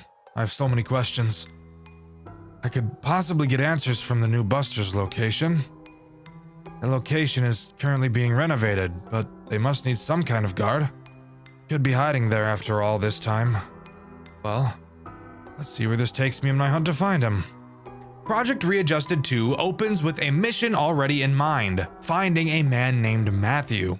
I'm unsure who Matthew could be. My only guess at this time is it's the guy that got left behind by Andrew in the first game. but that is obviously unconfirmed as of now. Our player, Andrew, enters an old Buster's location to look for answers, throwing us right into night 1. Loading into night 1, we get a call from the phone guy who goes over the basics of what we'll be doing. He mentions that they're currently working on newer models of all the characters. Not a whole lot of interest to point out during this call. However, what is of interest is how scared I was when I first saw the equivalent of 3 fucking music boxes and 1 camera. But lucky us, we don't have to worry about that right now. Unlike Readjusted 1, this game doesn't have anything to stop you from staring at your cameras for as long as you'd like, which is a breath of fresh air. But that only means that this game is going to be AIDS in a different way, and we'll figure out how soon. Let's talk about the first and only threat Night 1 introduces, Cable Buster, who I'm just going to be calling Buster because I'm lazy. Buster makes use of a new mechanic this game introduces, the Showtime tapes in Camera 1. When Buster gets to either Camera 5 or Camera 7, you will have to look at him. He will be repeating a day of the week. I don't know why he feels the need to say it out loud constantly. Phone guy explained that apparently that's what he's designed to do, walk around the building and inform people when the show is about to start. But why would he say the day of the week if that was the case? I have no idea. Once Buster says what day of the week the show is on, you will have to quickly go to Camera 1, set the sound file to the day of the week he stated, and play the audio track. This will cause him to meander back to Camera 1 and do a little jiggy. Just kidding, he doesn't dance. I just lied to you. Something isn't right. Papers are coming in about a missing person. A missing person at the old Buster's. It must have been the spy that Matthew took care of. He's on the prowl and I will end it in this place. There's no way I can fail this. His tracks are so hidden yet so predictable. I just need more clues. So, Matthew killed a guy, and not just any guy, he killed a spy. So clearly Matthew is probably a bad and dangerous man. So we should approach with caution. Not knowing anything else, we move on to Night 2. Night 2, the phone guy introduces some new mechanics, but fuck him, my voice sounds better. Night 2 introduces Infested Glancer, but before we talk about what he does, we should talk about the second thing our cameras can do. Show some air ducts. Hooray! The air duct menu is very reminiscent of the ones from Ultimate Custom Night. You have a radar that you can use to detect anything moving inside. Spoiler alert, Glancer is inside. You may also notice that there are 3 things you can repair. Are your FNAF 3 senses going off? Because mine are going haywire and it's making me want to off myself. The 3 things to repair are your radar, your lights, and your doors. Glancer will attack any of the 3 vents in your air ducts, all of which lead to your office. Use the radar to find where he is and close the door when he gets too close. You'll notice that you have a meter on this screen that tracks your door power. If it runs out, you'll have to reboot the doors, and of course, after too many uses of your radar, you'll have to reboot that as well. Glancer brings up a very obvious issue. He's fucking annoying, and he's very fast, easily being the most annoying character in this entire game, demanding the majority of your attention like a clingy girlfriend that you're slowly falling out of love with. And of course, the repairs in this game are some of the most frustrating mechanics I've ever had to deal with, spending the majority of my playthrough listening to that ear-grating beeping. This is where camera stalling comes into play. By staring at Glancer, or Buster if you really wanted to, you can prevent them from moving. Glancer does not initially start in the air ducts, so I'd usually spend as long as I possibly could staring at him so he didn't slip away, because once he's in those ducts is when he becomes Satan. I can't decide on what to do. This whole situation is terrible. One wrong step and I'm in jail or potentially executed. I'm not falling into that hole of guilt with no way to release it. But damn, corpse inside that Glancer suit has definitely gotta be the spy. What else would Matthew have done to the body? Thrown it out? No way. I got my evidence. Now I just have to find Matthew himself. He can't be stopped now. So apparently there's a body inside of Glancer, the spy that Matthew killed. So yeah, that checks out. It really wouldn't be a FNAF game if people weren't getting stuffed into mascot suits, would it? Night 2 introduces 2 new characters, Magic Suit and Wraith Ned. Let's talk about Ned first since he's less annoying.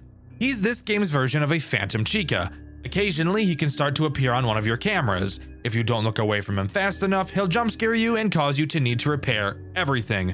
Your radar, your lights, your doors, your dick. Not super annoying, just get some reflexes and you'll be fine. Magic Suit, on the other hand, is very annoying. This is the guy who thought it'd be really funny to have 3 fucking music boxes at the same time. His 3 plugs will slowly decrease in power. You'll have to keep them charged up if you don't want Magic Suit to Magic Mic you. Fuck. You'll have to keep fuck. You'll have to keep him charged up if you don't want Magic Suit to Magic Mic you. But in all honesty, these 2 new characters aren't even an issue. This entire game's main problem is Glancer. God, I hate him so much I could just stick a fork in my ass. That doesn't even make any sense, but irrational anger causes irrational responses sometimes. I don't know what to tell you. What the hell was that purple thing? Is the air in this place toxic? What the hell? Can't keep working here. I must escape before I lose my mind. I don't know what I'm going to do. I have a feeling finding Matthew won't be easy. Speaking of which, I found a tape from the old location. That Glancer suit had made itself in the backstage. How? Must have found the pieces from when the original Glancer and Glossy characters were split up and put together. I don't know how sewing those 2 together made any sense, but I guess it was good for Halloween. Scratch that. Anyways, Matthew forced that spy corpse down inside the Glancer suit while it was trying to escape. What is wrong with these chips? I feel like someone is controlling them. No way this is artificially programmed in the animatronics. It's too mobile. Now there's more than one thing I need to find out. Great. So it sounds to me that Glancer put himself together and tried to escape the building, but while doing so, Matthew stuffed a corpse of the spy inside of him. What the hell is going on? I have no idea, but hopefully some more context will come along soon. The only character introduced on Night 4 is Wraith Finn, being in my opinion the second biggest threat in this game. Finn will quietly appear in your office. Up until this point, you haven't had any reason to ever lower your camera. Well, Finn is now your reason. When he appears in your office, you will have to hold your mouse over the top half of his body until he fades away. If you don't, say hello to a fuck ton of repairs and a quick death. Something I find really weird about this mechanic is how it's explained in the game. The phone guy literally tells us to put our cursor over it. She said she stared at what she saw, putting your cursor right on its upper half.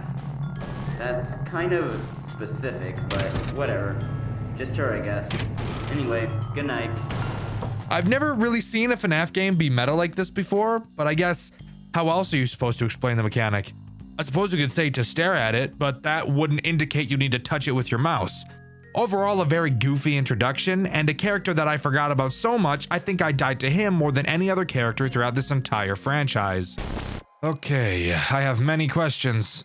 How did that design get into this place, and how did it just fade out of existence? It was called Finn. We never got around to finishing it. It was like Buster's pal.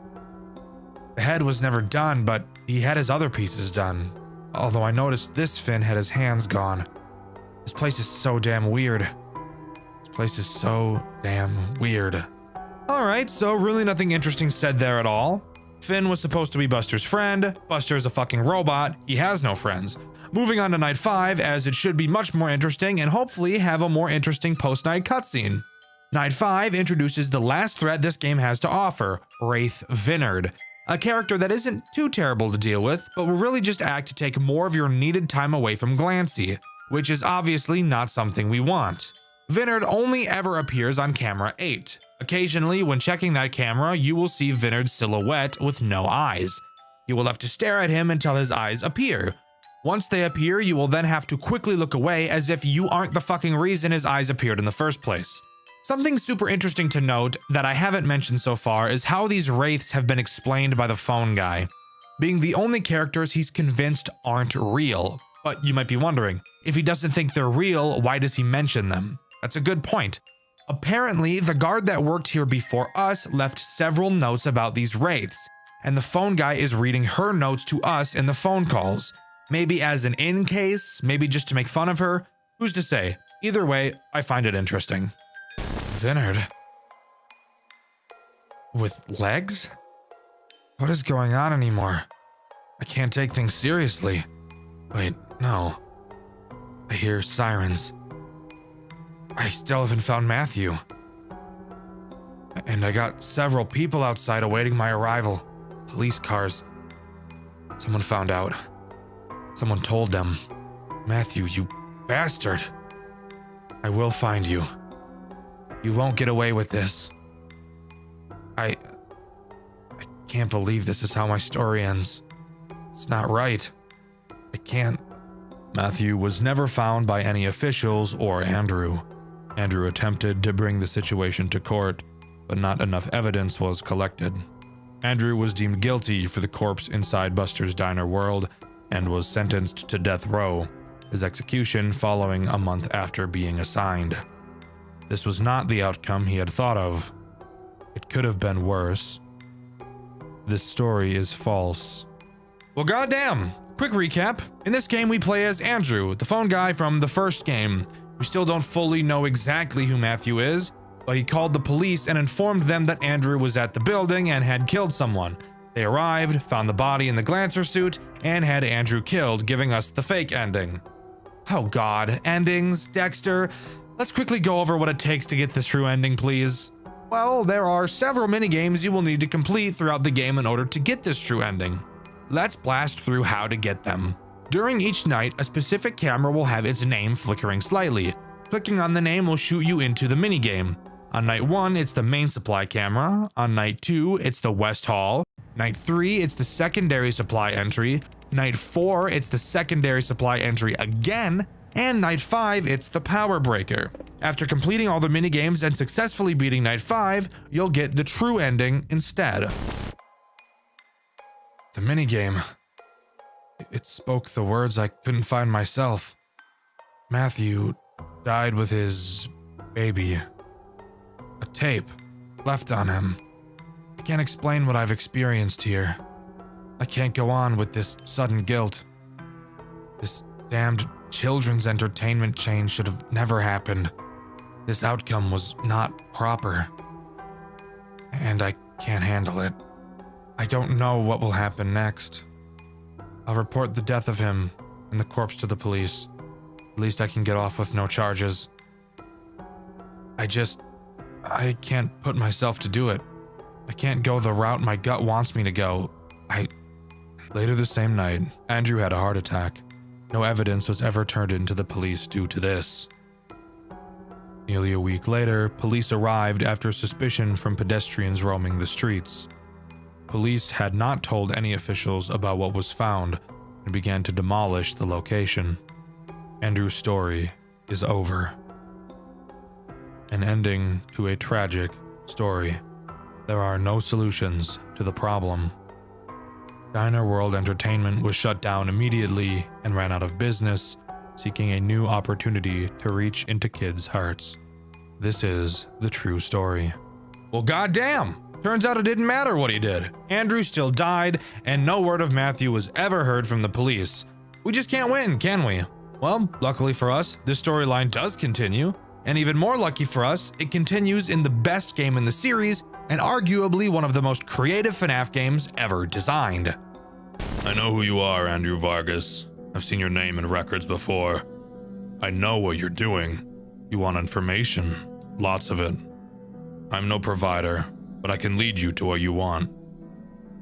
I know that man, Matthew, has been nothing but a mystery to you. His image is shrouded in a dense fog that your gaze cannot penetrate. But you want to break it, do you not? You can either go the full walk or fall short. There is no try this time. All the information you want to grasp so badly can be obtained. All you have to do is satisfy us. There are 3 captives full of knowledge below the storage facility. Treat them to our satisfaction, and they will live out to the 5th and final day. On that day, they will be free. They will be able to tell you all that they know. This is what you want, right? The data you seek is waiting for you. And here we are! Project Readjusted 3, the last game in the series and undoubtedly the best. This opening cutscene throws us right into the world of this twisted game. We play as Andrew, That might seem a bit confusing since Andrew died in the last game. But guess what? Apparently, both of the fucking endings weren't real. So what the fuck? I'm not joking, by the way. I'm being completely serious. Both of the endings in the second game aren't real. The true ending isn't real. Both the fake ending and the true ending both didn't fucking happen because it takes place before this one. So like, what the fuck was that all about, huh? Anyways, we're not sure who was speaking to us in that cutscene, but apparently there are 3 survivors that have all the information we need to solve whatever is going on with Matthew. And with that, we're tossed into night 1. This game does progress based on objectives instead of time. But rather than a game like Pizzeria Simulator where the tasks you have to complete are mind-numbing, the task in this game actually requires a small bit of brain power and is truly one of the most creative takes on a FNAF game I've ever seen. We're tasked with protecting these 3 captives. In the cameras, you'll be able to see 3 rooms.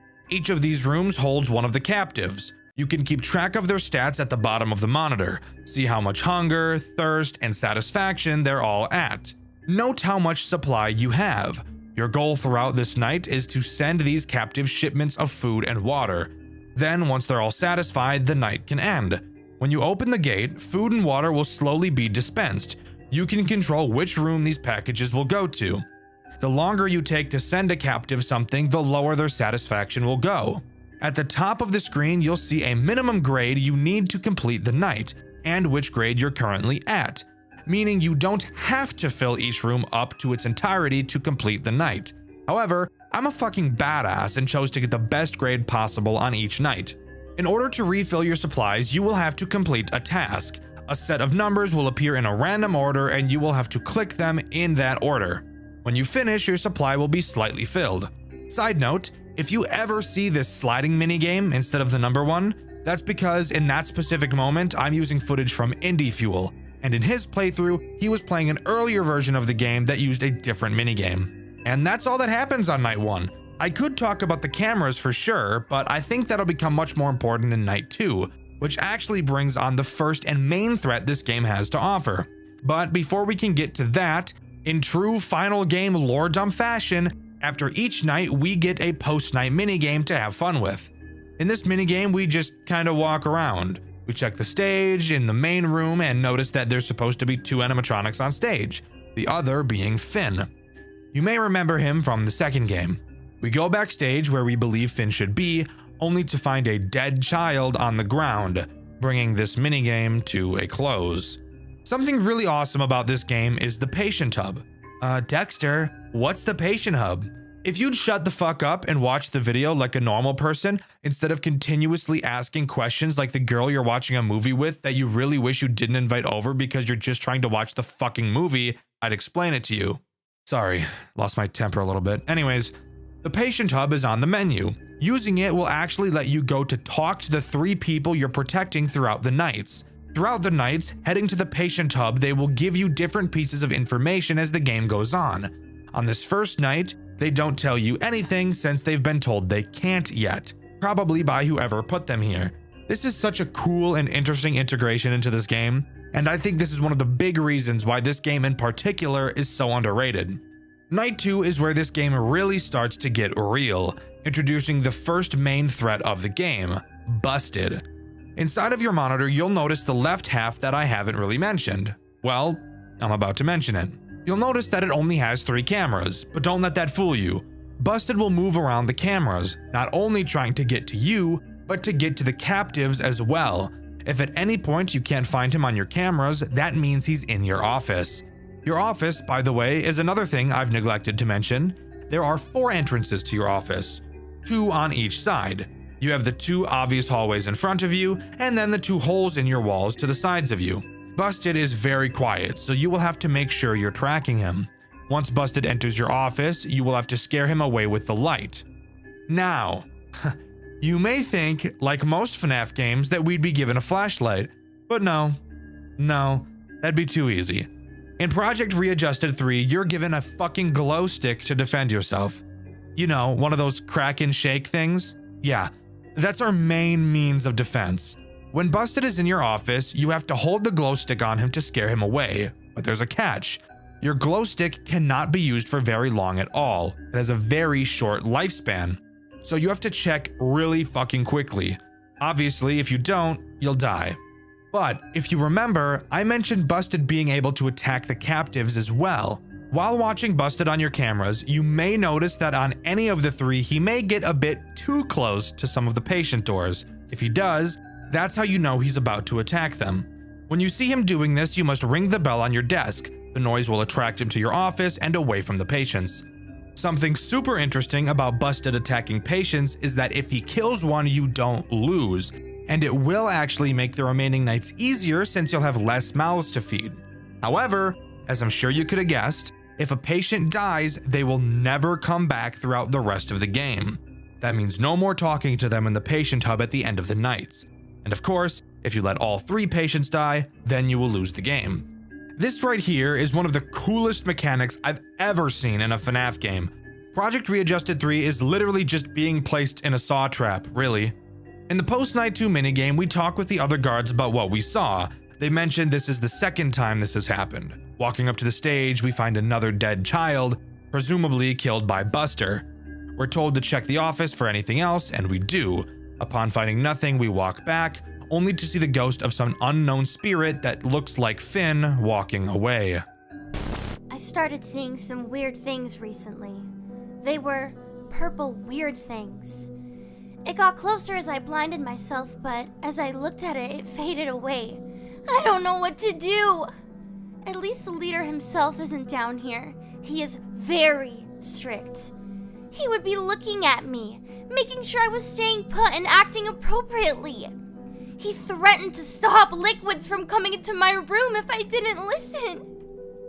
He really wants us to go his way, so just send us supplies like he wants, at least when he is nearby.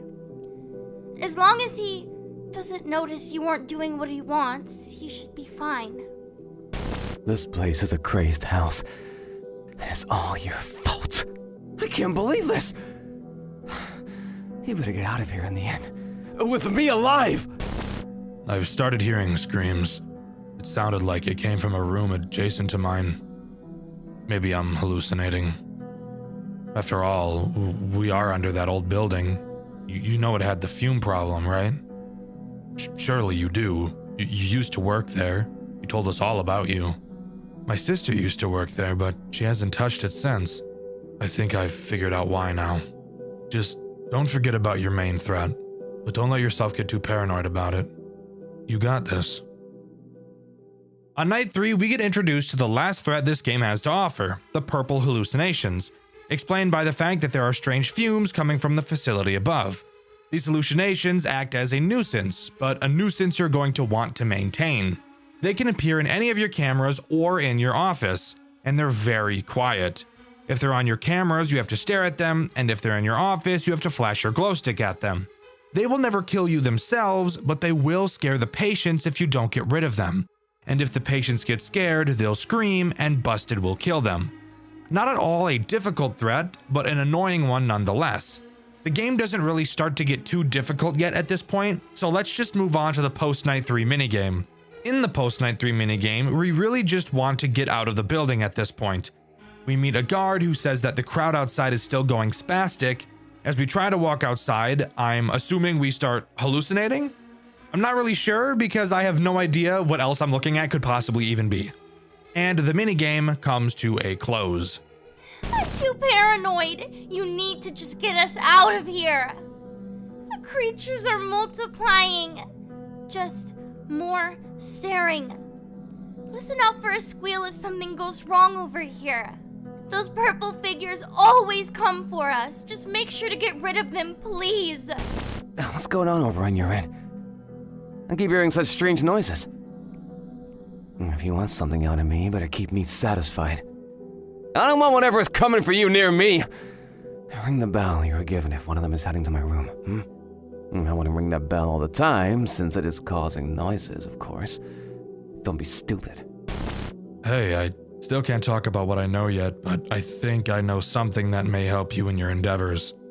I know some of the quirks of that thing that is hunting you right now. It's very stealthy. You need to keep an eye on it all the time. It may hide in various spots, so make sure to be up to snuff with your surroundings. I don't know much about its chip data though.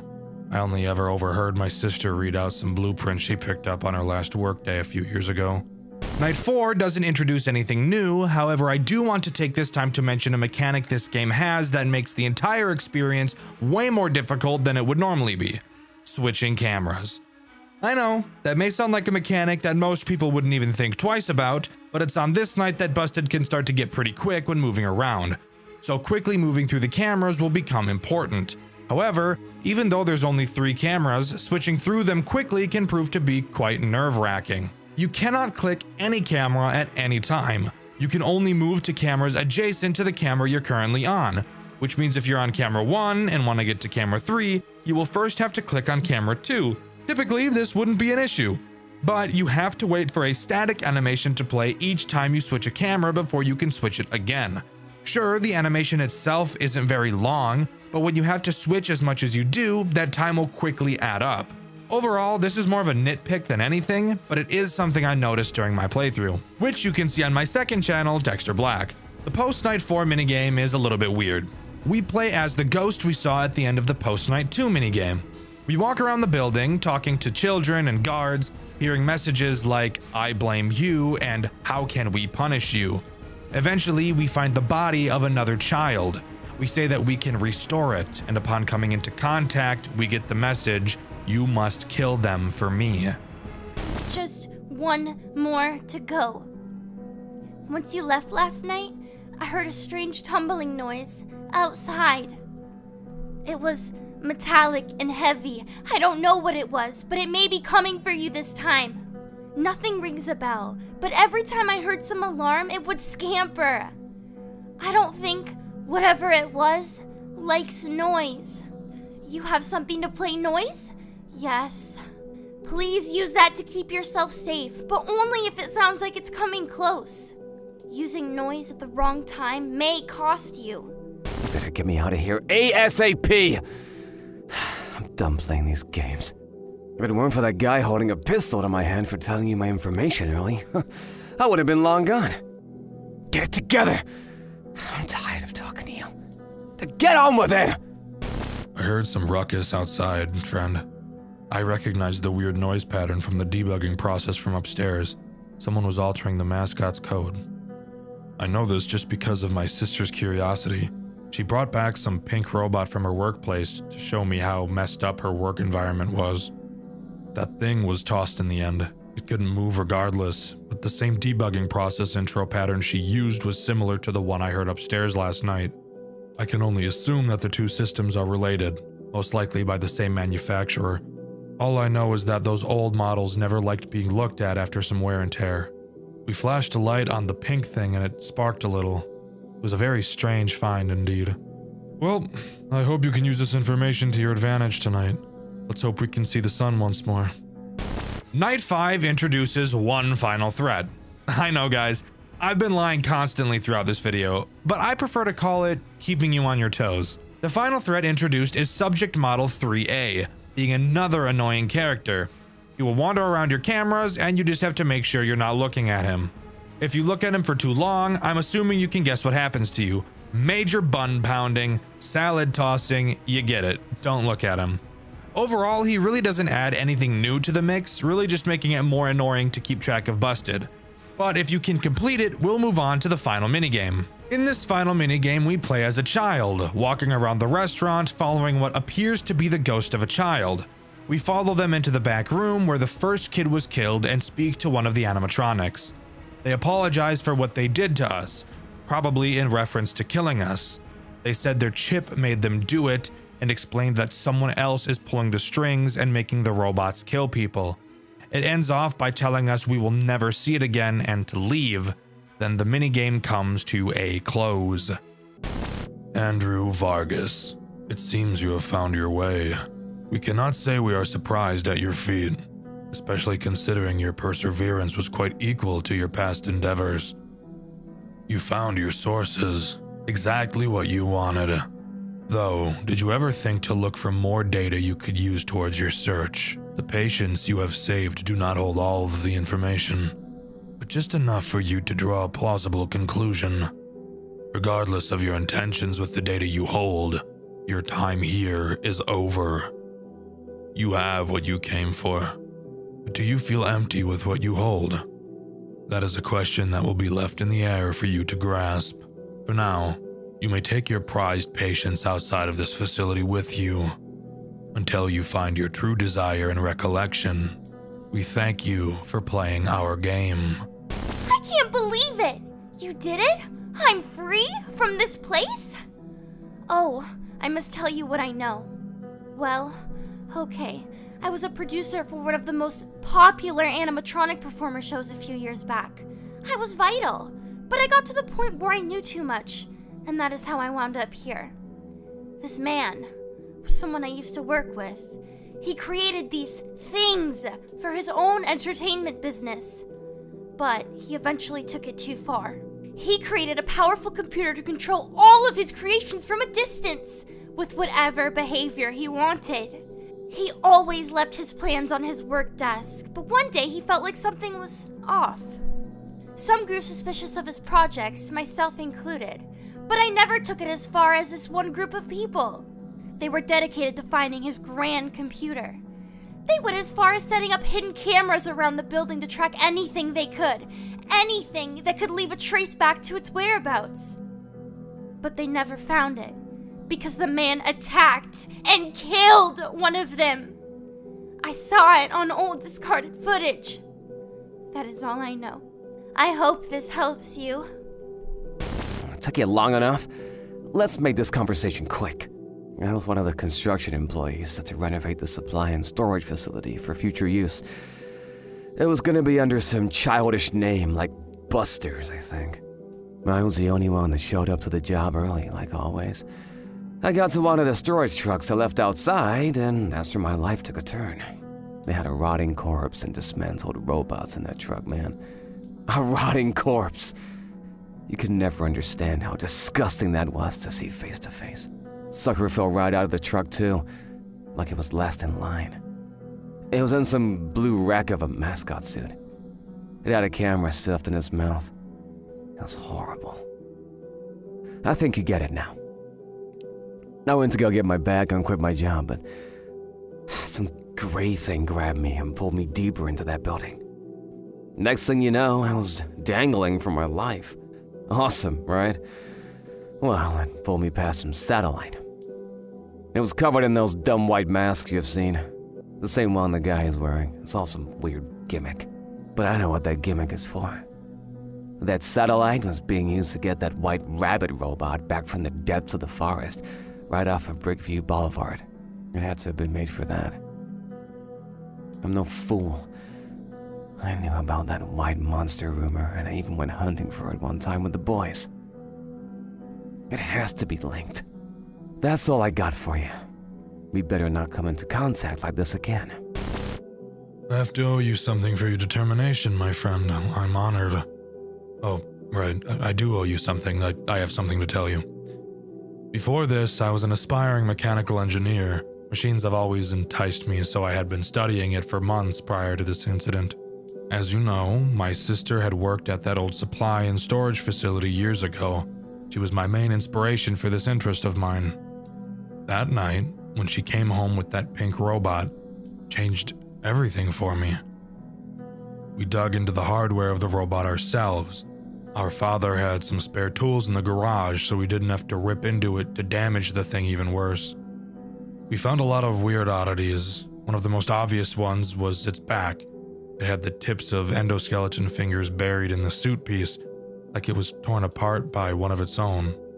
Another one was its eye.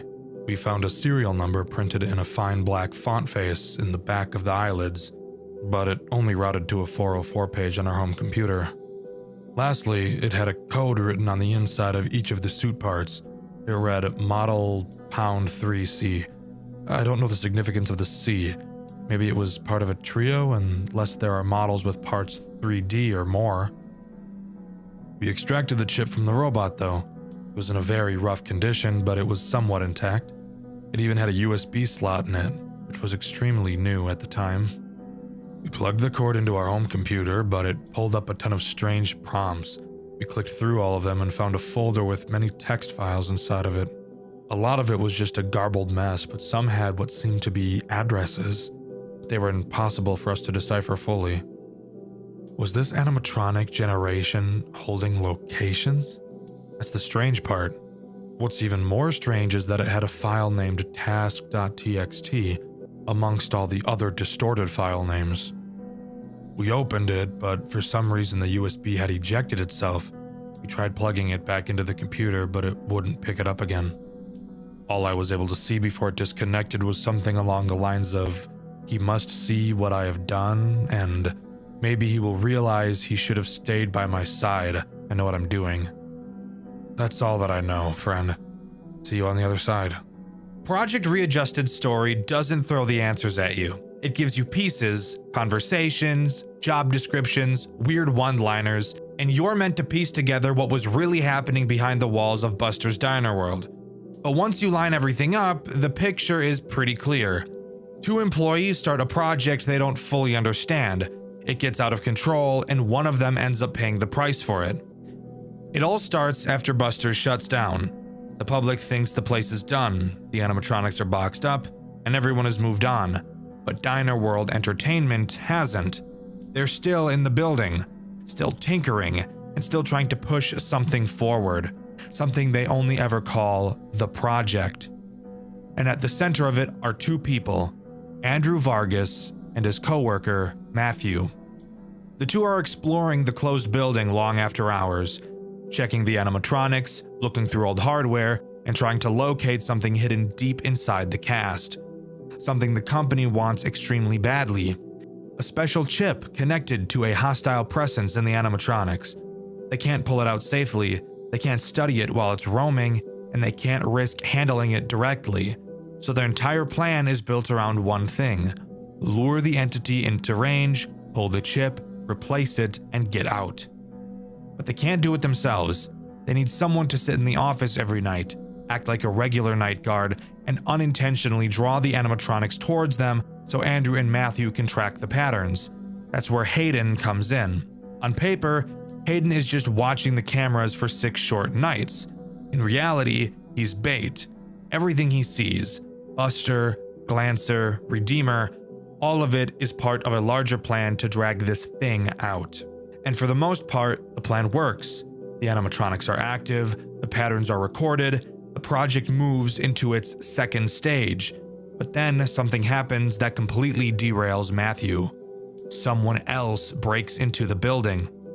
A man who isn't supposed to be there. Someone snooping around who gets far too close to whatever Andrew and Matthew are doing. The fandom calls him the spy, and Matthew panics. Instead of letting their secret get out, he kills the intruder. Not an accident, a choice. And it's the moment everything changes. Andrew is horrified, Matthew goes quiet, and from that point on, the two of them aren't on the same page anymore. Not long after that, Matthew disappears. No goodbye, no confession, no explanation. He's just gone. And Andrew is left with two things: a project he no longer trusts, and a friend who might have destroyed himself trying to finish it. When Project Readjusted 2 begins, we're not playing as Hayden anymore. We're someone closer to the company, a technician finishing their final assignment for Diner World Entertainment. This job isn't about survival, it's about data. Watching animatronic behavior, tracking motion patterns, feeding information back into whatever the project is turning into. And in the background of all of this, someone, heavily implied to be Andrew, keeps repeating the same thoughts. He's been gone for so long. I need answers. Where did he go? The entire game feels like Andrew trying to keep the company satisfied while quietly searching for any clue about Matthew's disappearance. Meanwhile, the animatronics are no longer just mascots.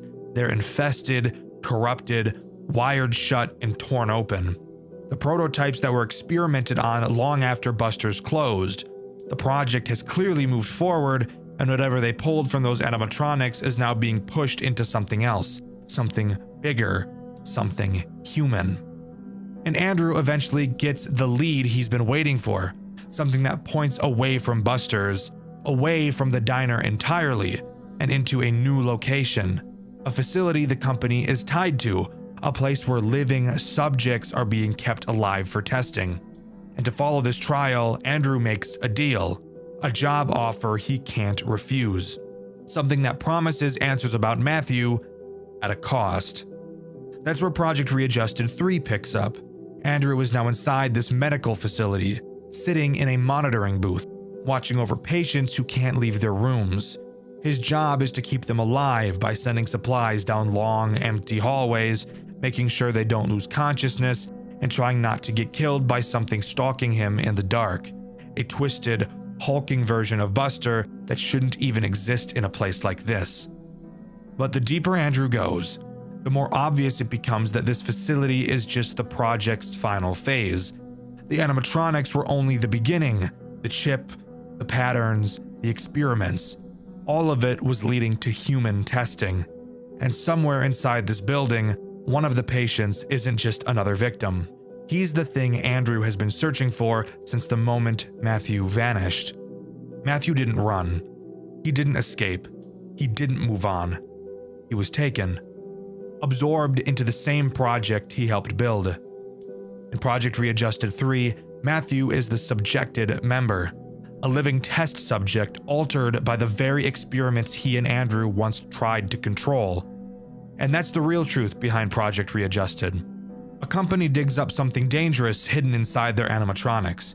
2 employees tried to pull off a secret extraction, someone dies, one of them vanishes, and years later the entire operation has grown into a human experimentation program, with Matthew trapped at the center of it, and Andrew desperately trying to undo the damage. This game never spells everything out, and the dev has even said the full story was never completely written down, but from what everything we do see, the trilogy comes down to a single idea. They started the project together, Andrew survived it, Matthew didn't. But as far as I could gather, and as far as I'm aware, that's all Project Readjusted has to offer. There was supposed to be a final installment, Project Readjusted 4 Jet Black, but it was cancelled due to scheduling conflicts and the pair incident of Game Jolt, which I'm not going to dive into today. Maybe another time. Overall, I think each game in this series progressively got better and better. I think the story I was able to piece together is really interesting and very good, but I really wish it was more concrete so I didn't have to speculate as much as I did. Project Readjusted 3 is a phenomenal FNAF game and one of the most creative I've ever seen, and I highly recommend you give this series a try. But let me know what you think. Do you agree with me, or do you think Project Readjusted is actually just a confusing dumpster fire? Let me know in the comments below.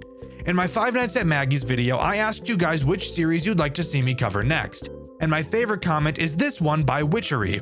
They said Tealerland, and while that's not really a series, it is a game I really loved and that I do have on my list to talk about on Dxtr White, so you should be able to expect that video in the near future. 2D FNAF fan games, something you don't see all too often in the mainstream. A few well-known titles may come to mind. Maybe you think of Playtime with Percy, One Night at Flumpty's, or maybe Too Many Nights pops into your head. However, as of recently, I'm sure there's another very popular 2D FNAF fan game that you can think of. One that's made the rounds in my comment section so much that I can't release any video without getting asked to cover it. 5 Nights at Freicks. I was honestly expecting to not like this game, and no, it's not because it's popular. Do you ever get that feeling where you look at something and you just feel like you're not going to like it? Food is a great example. Sure, I've never tried a Brussels sprout, but I can guarantee you that I'm not going to like it. This is the feeling I had when I first looked at 5 Nights at Freicks, and oh boy, am I ever glad you guys wouldn't shut up about it, because it has easily become one of my favorite FNAF games of all time. Sit the fuck down and listen to me, a 20-year-old, fully grown man, ramble about a game made for children once again. 5 Nights at Freicks is as simple as a FNAF game can get in terms of what is actually going on. Our character's name is Alan Fritter, and we see an ad in the newspaper. Oh great, a new job, let's apply.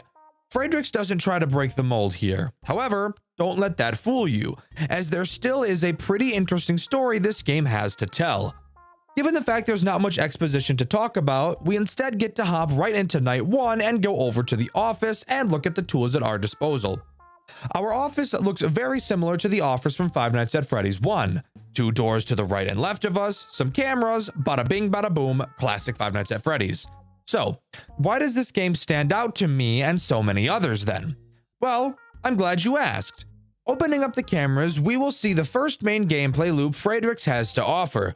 Going to the kitchen cameras, we will see that we're able to make pizzas. This will very quickly become the biggest priority in the entire game, but I'll go into more detail with it when it becomes relevant. But to keep it simple, always make sure you have a pizza cooking. When a pizza is done cooking, you will be able to hear a ding sound cue. That lets you know that you need to start making the next pizza. You'll notice that the doors in your office are replaced by lasers. This is one of the many interesting quirks this game has. Let's go over a few other fun stuff in the office. Occasionally, when you flip up the camera, some things have the chance to change in your office. For example, the main poster can change to have references to other fan games such as Five Newfangled Nights, Five Nights at Freicks 3, Not Bear, and Too Many Nights. I think including references to other fan games really helps pull the community together, which I really like. With that out of the way, now we can dive into the threats this night has to offer, starting with this game's Bonnie, or as this game calls him, Bernard das Karnickel.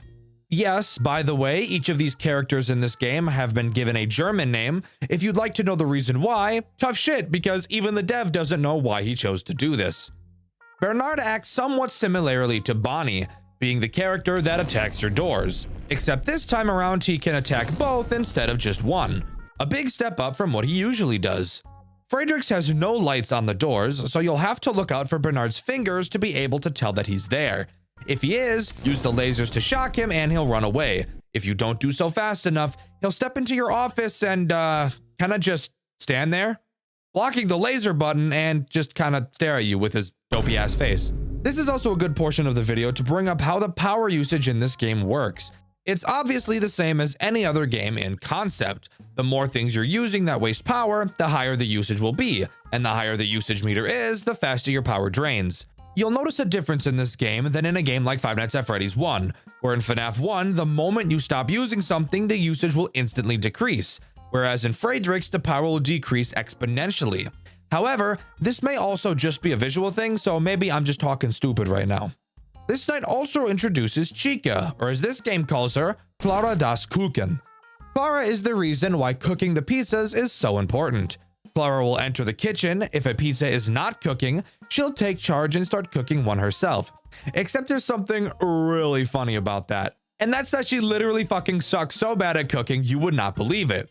If you let Clara put her pizza into the oven, the building will very quickly start on fire. Very on par for a FNAF game, by the way. When the building is on fire, a brand new mechanic is introduced, the sprinkler system. If your building temperature reaches 120 degrees, none of the electronics in the building will work. That means no cameras and no lasers. This, of course, will result in a death, so you have to use the sprinklers to stop the fire. I honestly think that the sprinkler mechanic is the coolest addition in this entire game. Once you use the sprinklers, the monitor in your office will display how wet the building is. The higher the percentage, the longer it will take for things to activate when used. For example, once you use the sprinklers, it will shoot up to 100%. If you were to then do anything, from trying to start another pizza to using the lasers, you would have to wait around 2 seconds before they would actually activate after pushing them. This doesn't make the game impossible, and this percentage will slowly decrease back down to 0, but this is actually so fucking cool. It's something I don't think I've ever seen before. If you fail a mechanic in the game, instead of just losing, you're given the opportunity to correct yourself. However, it does come at the cost of needing you to react even faster until the wetness goes all the way back down. Yes, it does make the night stressful, but I think it's super cool and once again is my favorite mechanic in the entire game. Let me know what you guys think about it in the comments below. There are actually no post-night minigames in Freicks, which honestly feels weird to say since I usually spend a pretty decent amount of time in each video talking about them. But since there aren't any, I'm safe to move on to night 2. God, this game just makes my days so much better. Night 2 introduces 2 new threats. Let's talk about the character you'll recognize more first. Foxy, or as this game calls him, Felix der whatever the fuck, I'm not gonna try to say that. Surprisingly, Felix wasn't given a Foxy-like mechanic. Instead, he almost does the opposite. Kind of. Where in FNAF 1, the more you watch Foxy, the less he moves. Felix is the opposite. The more you watch him, the more he moves. And in much the same way as Foxy. And by that, I mean you don't really have to be looking at him, but rather just have the cameras up. You see, Felix might just be a little bit of an autistic fellow. He really likes this spinning casino wheel. So much so that he will get very upset when it's not spinning. Depending on the difficulty setting, you will have a predetermined number of times that you can flip up the camera before the casino wheel stops spinning. And when it does stop spinning, Felix will haul ass to your office to politely ask you to spin it for him again. He's checking up. He's like, please turn the wheel back on. I like it when the wheel is on. When he's in your office, he'll block the laser button, preventing you from keeping Bonnie or another character we'll mention later out. To spin the wheel, all you have to do is go back over to the camera and push the spin wheel button, where he will then sprint back out of your office to continue watching it spin. Felix and his mechanics remind me in a way of Clara, a general timer that counts down to an event that will make your run more difficult, and its fix is to just click a button on the camera. Now, you might think that because of that, I'd call this a lazy design, and while technically yes, it is pretty much the same recycled mechanic, I actually think that it makes the gameplay loop more enjoyable. Why? Well, Five Nights at Fredbear's gets you into what I like to call a flow state while you are playing. Every single mechanic in this game works together to make the entire experience feel satisfying to play. Most mechanics in this game are reaction-based, which is something I like to think I'm pretty good at. This leads to a very smooth feeling gameplay loop where yes, it is challenging, however you almost always feel in control and every single interaction feels solid and responsive. The other threat this night adds is the endoskeleton in the back room, or as this game calls it, Endoskelet. Endoskelet behaves exactly how Bernard does with a small twist. He too will attack either of your two doors, but instead of blocking the button like Bernard, Endo will butt bang your power usage and force it to stay completely full until you inevitably die. I personally think that Endo has the weakest mechanic out of this entire game. However, one thing I do appreciate about him is that at least he has the decency to make a sound cue when he arrives at your door, unlike fuck-ass Bernard. Now, you might think this game seems way too easy. You never have to check the cameras until you either A, hear a very distinct sound cue letting you know to bake a pizza, or B, if Felix runs into your office, and usually, I'd agree. Up until this moment, the game is overall pretty easy, but we have yet to introduce a character that will force us to use the cameras and probably make your butthole pucker more than just a few times. So let's move on to Night 3. Night 3 introduces the main attraction himself, Freddy. Or of course, as you already know, this game calls Frederick Fazbear. Frederick is bolted to the stage. So that may lead you to ask the question, how is he even a fucking threat if he can't leave the stage? Well, you see, there's actually a pretty interesting plot twist here, and that's that the game fucking lied. Frederick is bolted to the stage, however, that doesn't prevent him from moving at all. He'll jump up to the vent on the ceiling and start pulling his way through towards your office. You'll be able to see him go through 3 distinct phases on the cameras. Once he reaches stage 3, you must use the lasers to shock him, which will then cause him to go back to the stage where he will promptly try again. What this mechanic does so well for the game is force you to look at the cameras, giving Frederick synergy with Felix. Now, I have to be transparent here. There is a sound cue that plays whenever Frederick enters a new phase in the camera. However, it's pretty damn quiet, and with how frequently characters will be screaming from being shocked, music playing loud as fuck in your ear, as well as a multitude of other things, it will probably be very common for you to just not hear these sound cues because of how faint they naturally are. Now, of course, if you have God hearing, then checking the cameras is literally only necessary when a pizza needs to be baked, Felix needs the wheel spun, or Frederick needs a good shock. But I honestly feel like this mechanic really ties the whole gameplay loop together. So, what could the game possibly do to spice the gameplay up from here? Oh, for fuck's sake, the power went out. Oh, fuck you! Fuck you! Hold on. What the fuck? More specifically, just the lights. Yeah, That's right. The gimmick of Night 4 is that the only way you can see is through a flashlight that follows your mouse. The cameras will be dark as well, making it harder to see some of the characters. Let's just take a moment to talk about how fucking genius this mechanic is.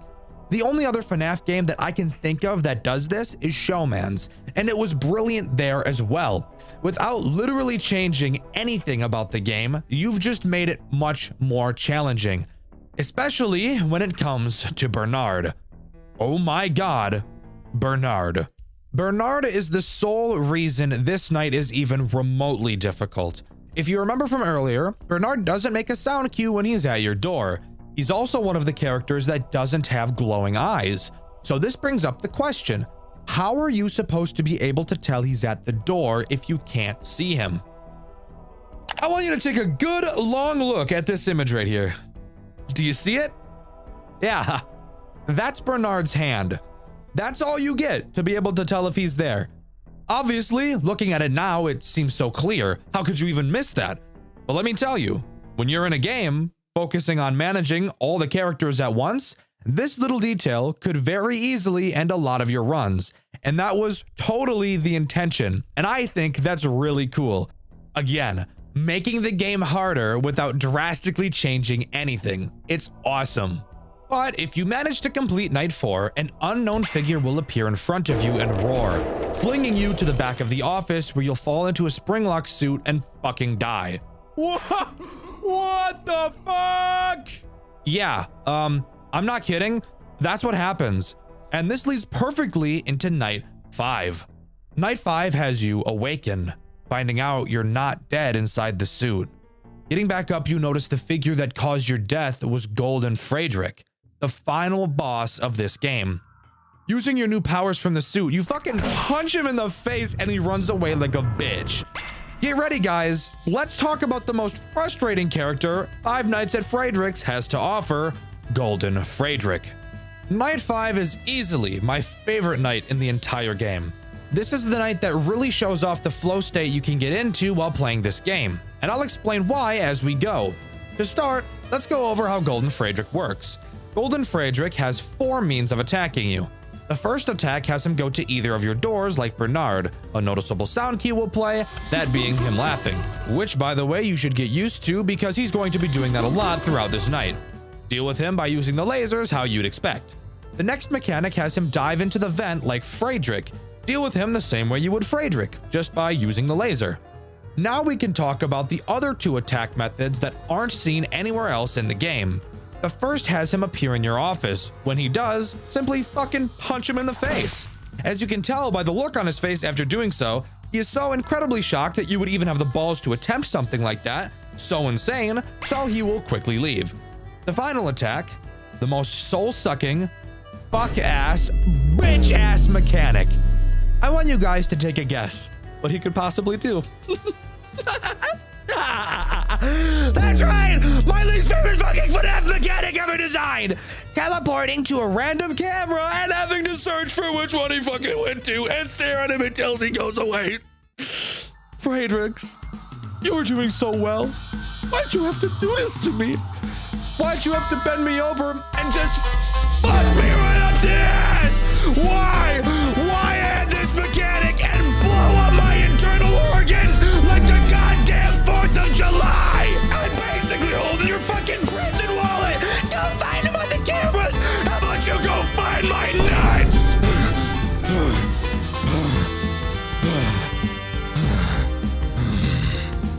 But hey, at least the rest of the night is pretty cool.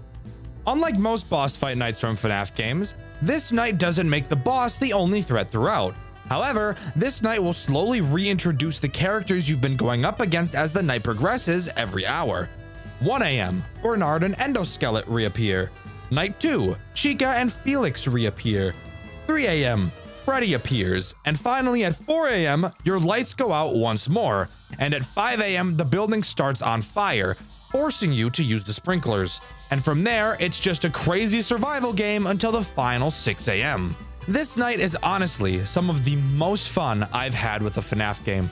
Slowly reintroducing each mechanic throughout the night just made the whole experience slowly feel like it was getting harder and harder. which, to be fair, it was. 100% go try this game out. You will not regret it. Oh yeah, I forgot to mention that throughout this night, you've been able to see this memory wipe meter slowly fill up. Well, at the end of the night, it completes, and the character we've been playing as so far seemingly finally dies. Golden Frederick laughs at the corpse, and that's when we're shot back to the menu to see that there is a night 6. But if we're dead, how is that even going to work? Ladies and gentlemen, let me introduce you to the second main character of this game, Ella Vanilla. Ella is who we play as on night 6. She discovers a job flyer in the local newspaper and decides that it'd be a great idea to become the new night guard at Frederick's. Entering the office for the final night, we're greeted to, oh my fucking god, there's Alan right there. That's right. On top of everything we've seen so far, our previous protagonist becomes an antagonist on this night, and he's pretty damn aggressive as well. Now being called Fritterfalle, he acts as an additional threat to make night 6 a pain in the dick. His mechanic is simple, basically being a music box, something I wasn't super thrilled about when I first saw it, but overall ends up not really feeling like one, even though that's literally all it is. Throughout this night, Fritterfalle will attempt to get up and murk your ass. In order to sedate him, all you have to do is hold his nose. According to the lore, the owners of this restaurant actually tell the technicians to do this to Fritter because they know how much of a threat he is. Yet for some reason, they refuse to throw his ass out. But with that, that's all the main game of Five Nights at Frederick's has to offer. Let's fucking go! Woo! Woo! 217. Ella Vanilla. Fuck yeah, we got SpongeBob over there. Is that Gustavo Fring up here? But, as I'm sure you can tell by looking at the timeline of this video, I still have more I want to talk about. That being the story, and my favorite thing about any game ever, post-game. Let's start with the story. You may think that this game doesn't really have anything else besides what we've already covered with Alan and Ella, but there actually is a little bit more to dissect. I want to first thank commenters such as Lex Gauntly and Redman. If it weren't for comments like these on my Tales of the Bunnyman video, I probably wouldn't feel as confident talking about the story, as it is something I don't like doing because I don't feel like I can do it as much justice as it deserves. I also really want to thank City, the owner of the FNAF Game Wiki, for reaching out to me on Discord to tell me about certain things and clarify any questions I have when researching these videos. Let's start by getting something out of the way. Frederick's Pizza is not a chain restaurant like Freddy Fazbear's, instead just being a standalone restaurant. The animatronics used to be kept in a location known only as F-NJ02. What the hell does that mean? I have no fucking idea. But at some point, these characters were transferred to another location known as F-PA09, which is the restaurant we see in the game. Throughout the game, you learn how to deal with the threats through the pages of the service manual on your desk. Turning over these pages will slowly tell a very disturbing story. They reveal that each animatronic were noted to have unknown human remains making up a majority of their body. Frederick has human teeth and eyes, Clara has human arms, Bernard is literally just an amalgamation of human mush, Felix has human eyes, and Endo has human veins and teeth. On Flinguary, yes, by the way, the months are named differently in this game, 29th, 2009, Alan Fritter takes the job at Frederick's after standing outside the building and slapping the window until he was hired. The reason he wanted the job? I have no fucking idea, and it's not clear in the game either, so just accept it. However, it is clear that the animatronics remember him from past events and are intent on killing him.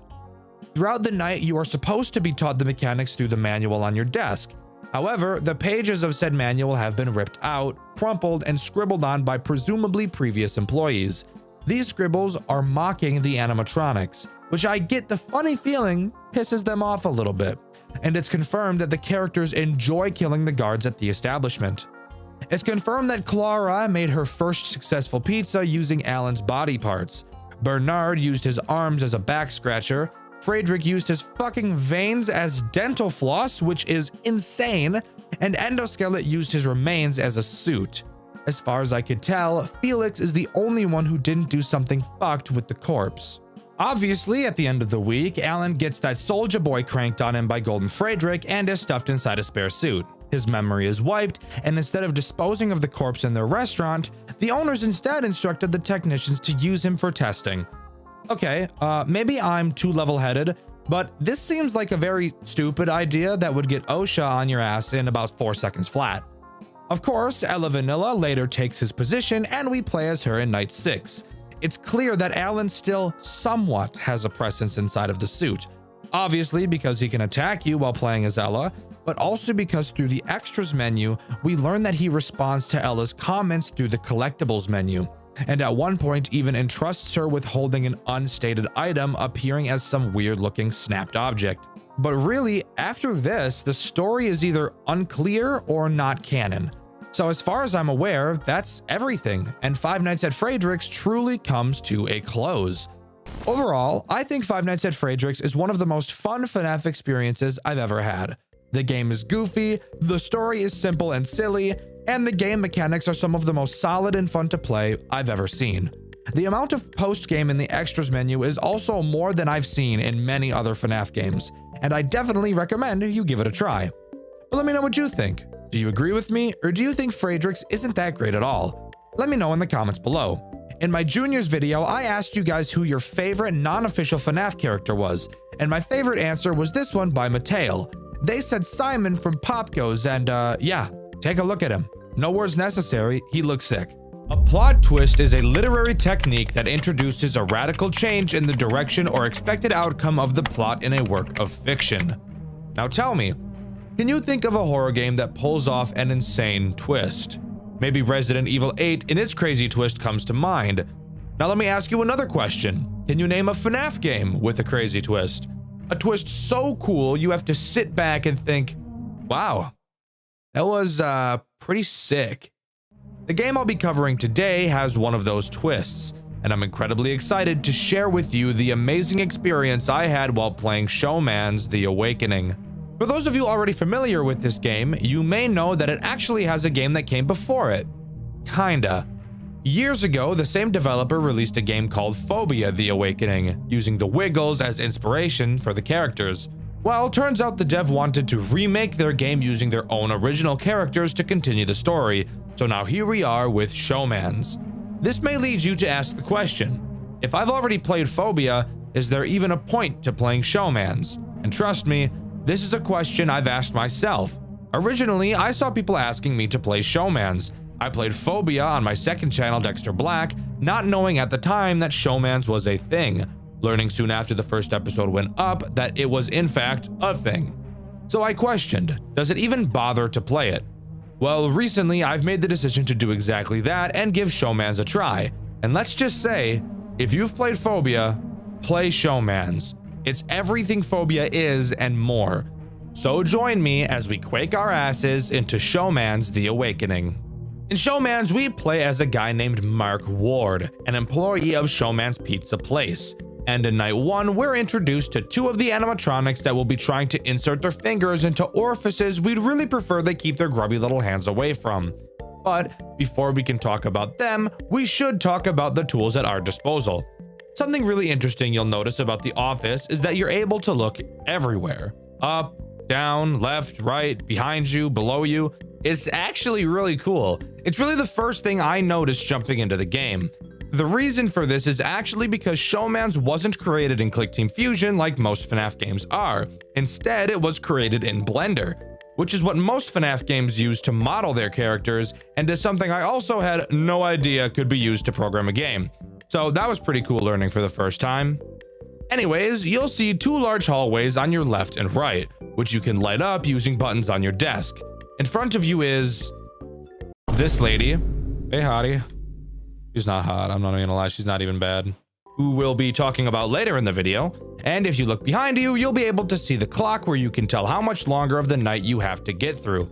Oh yeah, and of course, there's cameras, because it really wouldn't be a FNAF game without those. With that out of the way, now we can talk about the first 2 threats this game introduces, Johnny and Harry. Now I know, those names aren't very normal sounding when thinking in terms of Five Nights at Freddy's, when usually we're having names so utterly stupid you'd be forced to think they were a fictional character. But no, these 2 are still robots, and you still cannot have intercourse with them, so please Remove all thoughts of that nature from your head for the remainder of this video. Johnny and Harry both start from the show stage and do the exact same thing. Johnny will move through the cameras to your right hallway, and Harry will move through your left hallway, where they will then enter what I'm going to be calling their attack mode. During their attack mode, they have 5 phases. Each phase has a sound cue, and it's important that you're listening for them. With each phase, they'll move closer and closer towards your office, with the final phase having them walk up to you. Obviously, you can check their distance by flashing the light at them, and by doing so, you will also temporarily stun them in place. However, I would highly recommend you don't turn the lights on when they're in the hall, as I personally feel it's much more efficient to just let them attack you so they can piss off as fast as possible.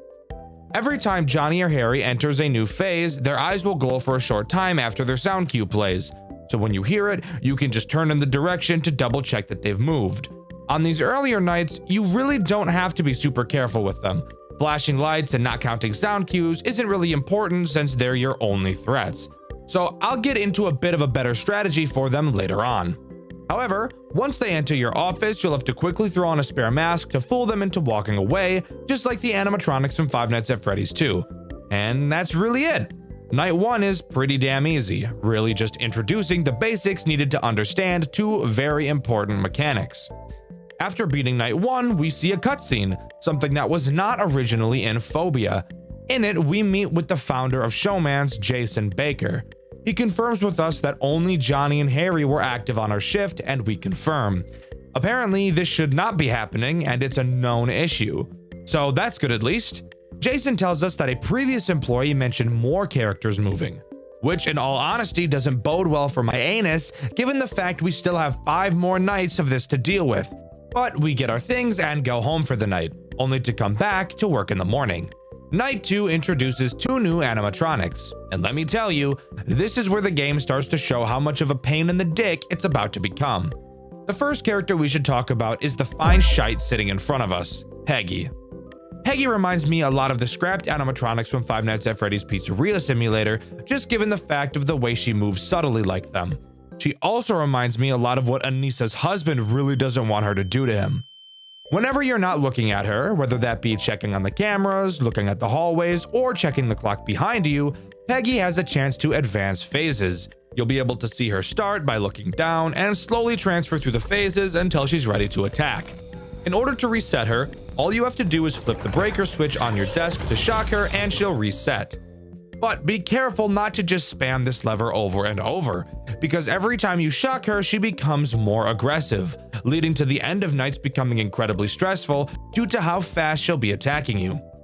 Cap'n Cackle is the other menace introduced on Night 2. He is this game's Foxy. If you couldn't tell by looking at him, he's a pirate, just like Foxy. Also, he looks like he's cracked out of his fucking mind, zooted to the fucking moon. Seriously, look at this geeked out motherfucker. Holy shit, bro hasn't slept in 18 days. Look at those eye bags. What the hell happened? Stop looking at me, dude. Tell me that guy doesn't smoke crystal meth. Look at those fucking eyes. What are you doing? Hey.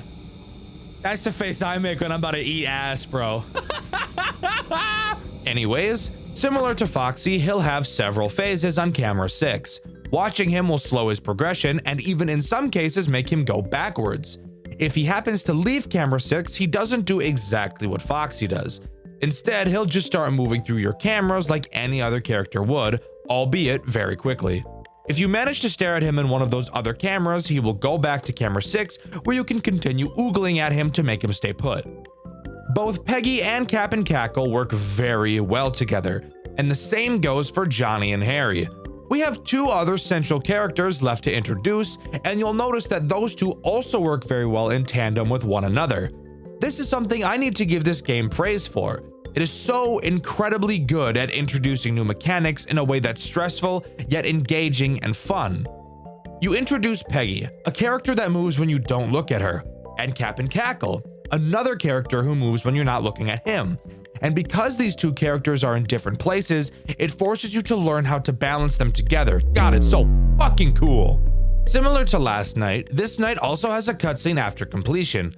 In it, we're seen walking to the exit of the building. We hear a noise and quickly turn around to see an unknown animatronic staring back at us. It stares for a while before turning around and walking away. This is a character we haven't yet seen. Even the characters we'll be talking about on later nights can be seen on the cameras all the time, but this one can't. Keep him in the back of your head as he'll become important later. For now, let's move on to Night 3. Night 3 only introduces one character, but it also introduces another incredibly important mechanic, that being your vents. The animatronic introduced on Night 3 is Tony the Chef. He will enter your vents. You'll notice on your cameras that you have 3 camera vents. Tony can enter 2 of them, those being either camera 12 or camera 11. In these vents, he will have multiple phases he will move through before attempting to enter your office. With each movement, a very quiet sound cue will play, a stark contrast to Phobia where the sound cue was very noticeable. By double-clicking on a vent cam, you can lock the vent. Locking a vent uses no power because the game has no power to begin with. Praise God. Once a vent is closed, you can keep it closed as long as you'd like, with no consequences. The only downside is that you can only close one vent at a time. So this night really isn't all too different from Night 2. Well, now's the time when I want to talk about sound cue counting with Johnny and Harry, as it's this night where you'll probably want to start getting used to doing that. As I mentioned earlier, Johnny and Harry each have 5 different phases in your hallway. The first is when they initially enter the hallway. You'll be able to tell because you can see their eyes in the hallway for a brief moment, and because you'll be able to hear their big ol' feet stomping around, kind of like I want Toy Chica to stomp on my testicles. Once one of them enters your hallway, you can stop checking on them and focus on listening. Start a mental count of 3 in your head. All sounds in this game are directional, so that really helps. Whenever you hear footsteps on either side of you, decrease that side's number by 1. Once the counter reaches 0, you know that the next time you hear footsteps from that side is when they'll walk into your office to attack. Okay, 4 left, or 3 till he's at the last stage. 2 left until he hits door. Okay, 1 more. And he's at the line, and he's walking the thin line. 1 more. I want to see how close I can cut it. Hi. Oh, yes. Yeah, that's awesome. Thanks for that. Doing this while they're both attacking you at the same time can get a little overwhelming, and on later nights they do like to attack together a lot. But if you can nail this counting strategy, they really shouldn't be too much of an issue. After completing Night 3, we get to watch another lovely cutscene. In it, we're looking through the factory for who the fuck knows what. We open a crate and find a Johnny plush inside. Seeing this toy seems to trigger some primal instinct in us, and we pass the fuck out. Honestly, bro, probably not the greatest place to lose consciousness. I'm not even gonna front. We awake in another room, only to look up and see Showman. Scared as shit, we wake up from our slumber only to realize it was a short dream we had after we had passed out. There is clearly something mentally wrong with our dear beloved Mark. We just have to figure out what it is. Night 4 introduces the man himself, Showman. Showman works in perfect tandem with Tony, also attacking your vents. Although, unlike Tony, Showman can only attack your camera 13 vent. However, he also fucking loves to do this at the same time that Tony is jumping penis first into your vents. Showman only has 3 phases in the vent before attacking, so notably faster than Tony. So while both of them are attacking your vent, you really have to be counting their positions to figure out whose vent you need to close first, because once again, you can only have one closed at a time. If one of those fuckers get into your office, they're gonna crank that soldier boy and clock you in the jaw. I'm just gonna go ahead and put this on and hope to God. Okay, so it didn't work. I couldn't tell which one was closer, bro. I thought the guy I had blocked off was closer. I couldn't tell. All in all, each character is incredibly easy to deal with, but because of how perfectly they all work together, it can lead to an incredibly stressful experience trying to play against all of them at the same time. However, never at any point throughout my playthrough did I feel like this game was unfair or that RNG was too much of a factor. This game, dare I say it, might have borderline perfect video game balancing. After completing Night 4, of course, we get another cutscene. This one taking place before we go to work for the night. Before we enter our car, we get a call from Jason, telling us not to come in to work tonight. He says things are getting too dangerous and that it would be unsafe for us to go through our shift. We agree to not go in tonight, except the plot twist is that I fucking lied and we're gonna go in anyways, because we hate authority like a 16-year-old white boy from the suburbs. On night 5, we get a call from the phone guy, and let me tell you, he is absolutely pissed that we decided to come in for the night. He explains that anything in that building that moves will be demolished in the morning. He tells us to do whatever it is we're trying to do and get out, because they're not going to send anyone into the building to get us out. Other than that, night 5 is exactly what you'd think it is, just a much more difficult version of night 4, really testing your reflexes and especially your nerve control. But on this night is when I have to bring up really the only problem I have with this game: volume. This game is actually the loudest fucking game on planet Earth. Holy shit, everything makes noise, and it makes a damn lot of it at that. There are typically ambient sounds in FNAF games, but for the love of God, this game plays intense music throughout most of the night, and it is loud as dick and balls. Want to hear the best part? As you get closer and closer to 6 a.m., the music adds more components and gets even fucking louder!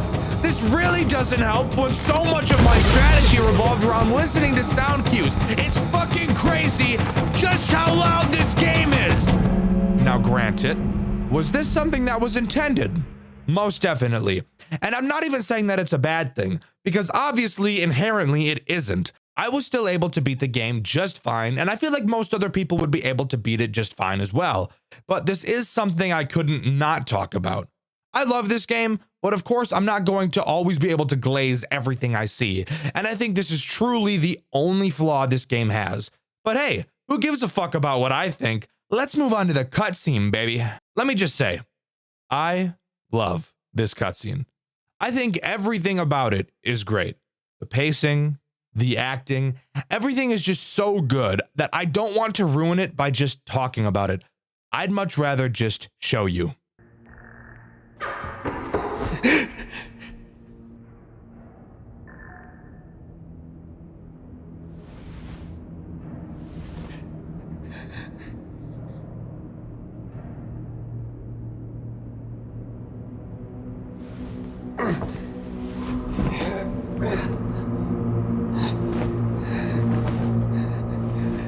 Ladies and gentlemen, boys and girls, put your hands together for our birthday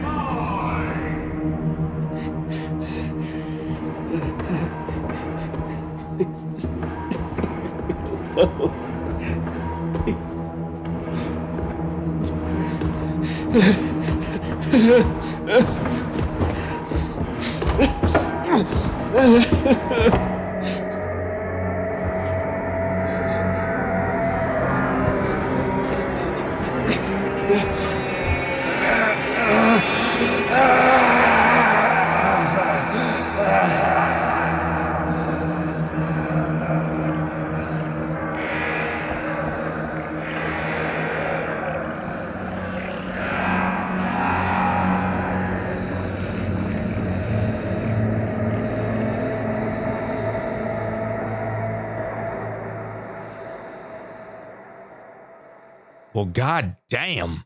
We really should have listened and not come back, huh? So, it's safe to say that our pal Mark really got fucked here. Something I think is actually really cool. It's fairly common for FNAF games to have a character die in them, most commonly a phone guy, but to actually see it like this is just awesome. Going into night 6, we actually get a cutscene before the night happens rather than after it. In it, we play as the phone guy going into the building to get Mark. After a bit of searching, we find him, and once again, I think it'll just sit much better with you if you just watch it for yourself. Mark? Is that you?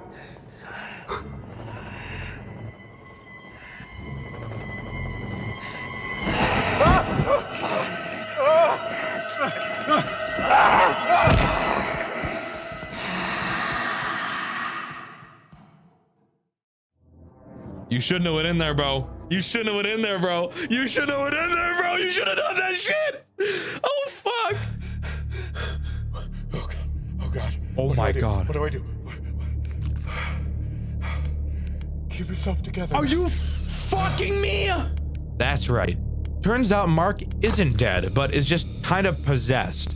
Phone guy, or his real name, Matthew, runs back to the office with Mark on the pursuit, and night 6 begins. Night 6 consists of 4 threats, 2 of which we've already covered, Cap and Cackle and Peggy. However, you'll immediately notice that they both look pretty fucked up. Why is this? Well, turns out by demolish the animatronics, they really meant set the whole fucking building on fire. Because once again, it wouldn't be a FNAF game without a fire, right? Oh yeah, and of course, they are way more aggressive. Another thing you'll notice immediately is that we're stuck with the flashlight instead of the building lights. And let me tell you, as I'm sure you can already see, it is dark as fucking shit in this goddamn building with no lights. Of course, your flashlight has power, so you'll have to use it sparingly. You'll need to use it to check the hallways and to even be able to see Peggy in front of you. This honestly adds a whole new level of fear to this game, mainly with Peggy. I never got very good at telling when she switched positions, and to now have it where I can't even naturally see her just added a whole new fear factor, and I love it. The other 2 threats are the animatronic we saw in the post-night 2 cutscene, dubbed the Figure, and Mark himself, which is honestly one of the coolest twists I've ever seen. Having the character you've been playing as the whole time flip like this, it's insane. It's honestly one of the coolest things I've ever seen come out of a FNAF game. Let's start with Mark. Mark works the same as Harry and Johnny, except I feel like he's even easier. He can attack from either of the 2 halls, and unlike Johnny and Harry, you cannot see his eyes. He's also much quieter. The reason I think he's easier? Well, you don't have to do any mental counting to tell when he's going to attack, as he has a totally unique sound cue for when he enters your office.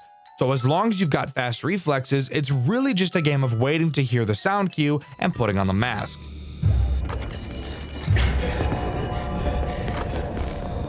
The final new threat on this night is, of course, the Figure. He takes the place of Tony and Showman attacking your vents. He can attack any of the 3 you have, since there won't be 2 characters going for the vents at the same time. Again, I honestly feel like this is easier than Tony and Showman. Of course, the Figure is fucking light speed fast when choosing and climbing through vents, so as long as you've got fast reflexes, it really shouldn't be too much of a challenge. Ironically enough, the main challenge I had with this night was not the 2 new threats, but the 2 returning threats, Peggy and Cap and Cackle. Again, these 2 have the best synergy out of any of the characters in this game, so bringing them back for night 6 was a no-brainer. Really, the actual problem for me was Peggy. The sheer speed at which she moves is enough to make you shit in your britches, and nearing the end of the night, she will be moving at a speed Usain Bolt would be creaming his pants over. But if you can control your nerves for long enough, you'll complete night 6 and move on to the post-night cutscene. Matthew runs as fast as he can to the exit, only to find it locked. Turning around, we see Mark slowly creeping up on us like the booty cheek creep freak. The screen cuts to black, and we're left with only the screams of Matthew echoing throughout the pizzeria, and Showman's The Awakening comes to a close. Kind of. We're not exactly done just yet. There's actually 6 other secrets this game has to offer, that being the secret tapes. On each night, you will be able to find one of these tapes and play them later. On night 1, if you check camera 9, you'll be able to see a tape on the shelf in the top left corner. Night 2's tape is located in one of the drawers in your office. Night 3's tape is located on camera 3 on a shelf in the bottom left corner. Night 4's tape is located on camera 2 at the top of the screen. Night 5's tape is located on camera 5 on a high shelf in the middle of the camera, and Night 6 tape is conveniently located directly in front of you on the desk. Hey there, post-scripting Deku here. Turns out I'm fucking wrong. These are not the locations of the tapes on every night. Turns out every single night, besides the 6th one, has a random location for each tape, each being on a different camera. This was just the order that I had. So, yeah. Sorry about that. These tapes, as I'm sure you could have guessed, go over some extra bits of lore to help us piece together the story. And this is the part of the video where I say, I'm very sorry guys, I'm terrible at talking about story, but I'm going to try my best here. Tape 1 shows all of the characters on stage singing the happy birthday song to a kid whose name isn't explicitly said. We can see by the date of the tape that this takes place in 1995. Tape 2 seems to be a sort of log from Jason, explaining his reasoning for why he believes the characters are acting so hostile. Originally, when they were first being built, they attempted to add an advanced facial recognition system that would allow the characters to actually see and think for themselves. Although the system never ended up working as intended, they wiped the idea from their systems. Well, guess what, fucker? Turns out they really didn't, and Jason seems to think that this is the reason the characters are acting the way they are. Jason makes a brief mention of an unnamed him and questions if one of his employees are potentially tampering with the characters. I'm guessing that him is referring to either Mark or the figure. Tape 3 shows two guys working on Tony. They're talking about how these robots should be scrapped because of how old they are, and then the guy in the back says a sentence that I literally cannot for the fucking life of me decipher. Like many other things in this game, the static that plays during these cutscenes is so fucking loud I can't hear anything except it. I'll play what he says here, and if any of you guys can decipher it, please let me know in the comments. That company's been up and dealt with recently. Why? Tape 4 is one of my favorites. It really gives off the FNAF VHS style that I really like. A maintenance worker is running a test on Cap'n Cackle. It doesn't quite go as planned as he bugs out, so they restart him and then get attacked. Afterwards, showing the lifeless corpse of the employee laying on the floor in front of Cap'n Cackle. It's just such an unnerving moment to see this in person. Usually when it comes to FNAF games and death, you don't see it. So seeing it in a game like this is really unnerving, and it adds a sort of realism to the actual events that are taking place. Tape 5 is probably my favorite of all the tapes, being the most terrifying in my opinion. In it, we're in the perspective of what sounds like a young girl. Hiding under a table, we hear a scream from another room. Shortly after, Johnny walks into the room and starts to look around. The girl accidentally makes a noise, and when she looks back up, Johnny is staring at her. And he quickly goes for the kill. This is such a fucking horrific and terrifying situation to think about being in, and I think that's why I like it so much. Just imagining being in the same situation makes my hair stand. Tape number 6 is an odd one. We appear to be being spoken to by the figure. He tells us that the birthday we saw earlier was Timmy's 12th birthday. He had 2 of his friends with him that day, and it was a party made specifically for him. Then we see 3 drawings of his friends, all of them sad. The figure appears in front of us and slowly glances up before the tape ends. Again, as I've previously stated, lore analysis is not my strong suit at all, so I really can't even begin to imagine what anything here means. I know robots mad and robots kill, and I think that is neat enough. Overall, Showman's The Awakening is such a big step up from Phobia, and while I still do love that game, I think I love Showman's even more. Amazing graphical upgrades, fantastic cutscenes, and a gameplay loop that's so fun, difficult, yet still not frustrating. This game really has it all, and I truly think it's a fantastic game to play if you're at all interested in horror games. Even if you're not a huge Five Nights at Freddy's fan, I still think you should give it a try. But let me know what you think. Do you agree with me, or do you think that reimagining this game from Phobia wasn't really worth it? Let me know in the comments below. In my Five Nights at Candy's video, I asked you guys if you thought Five Nights at Candy still holds up today. My favorite comment is this one by the Phantom Split. It's too long for me to get into right here, but I think you should pause to read it. The question of this video is, what is your favorite gameplay mechanic from any FNAF game, official or fan-made, and why? With the question of the video being asked, I've been Dxtr, and I'll see you all in the next video. See ya!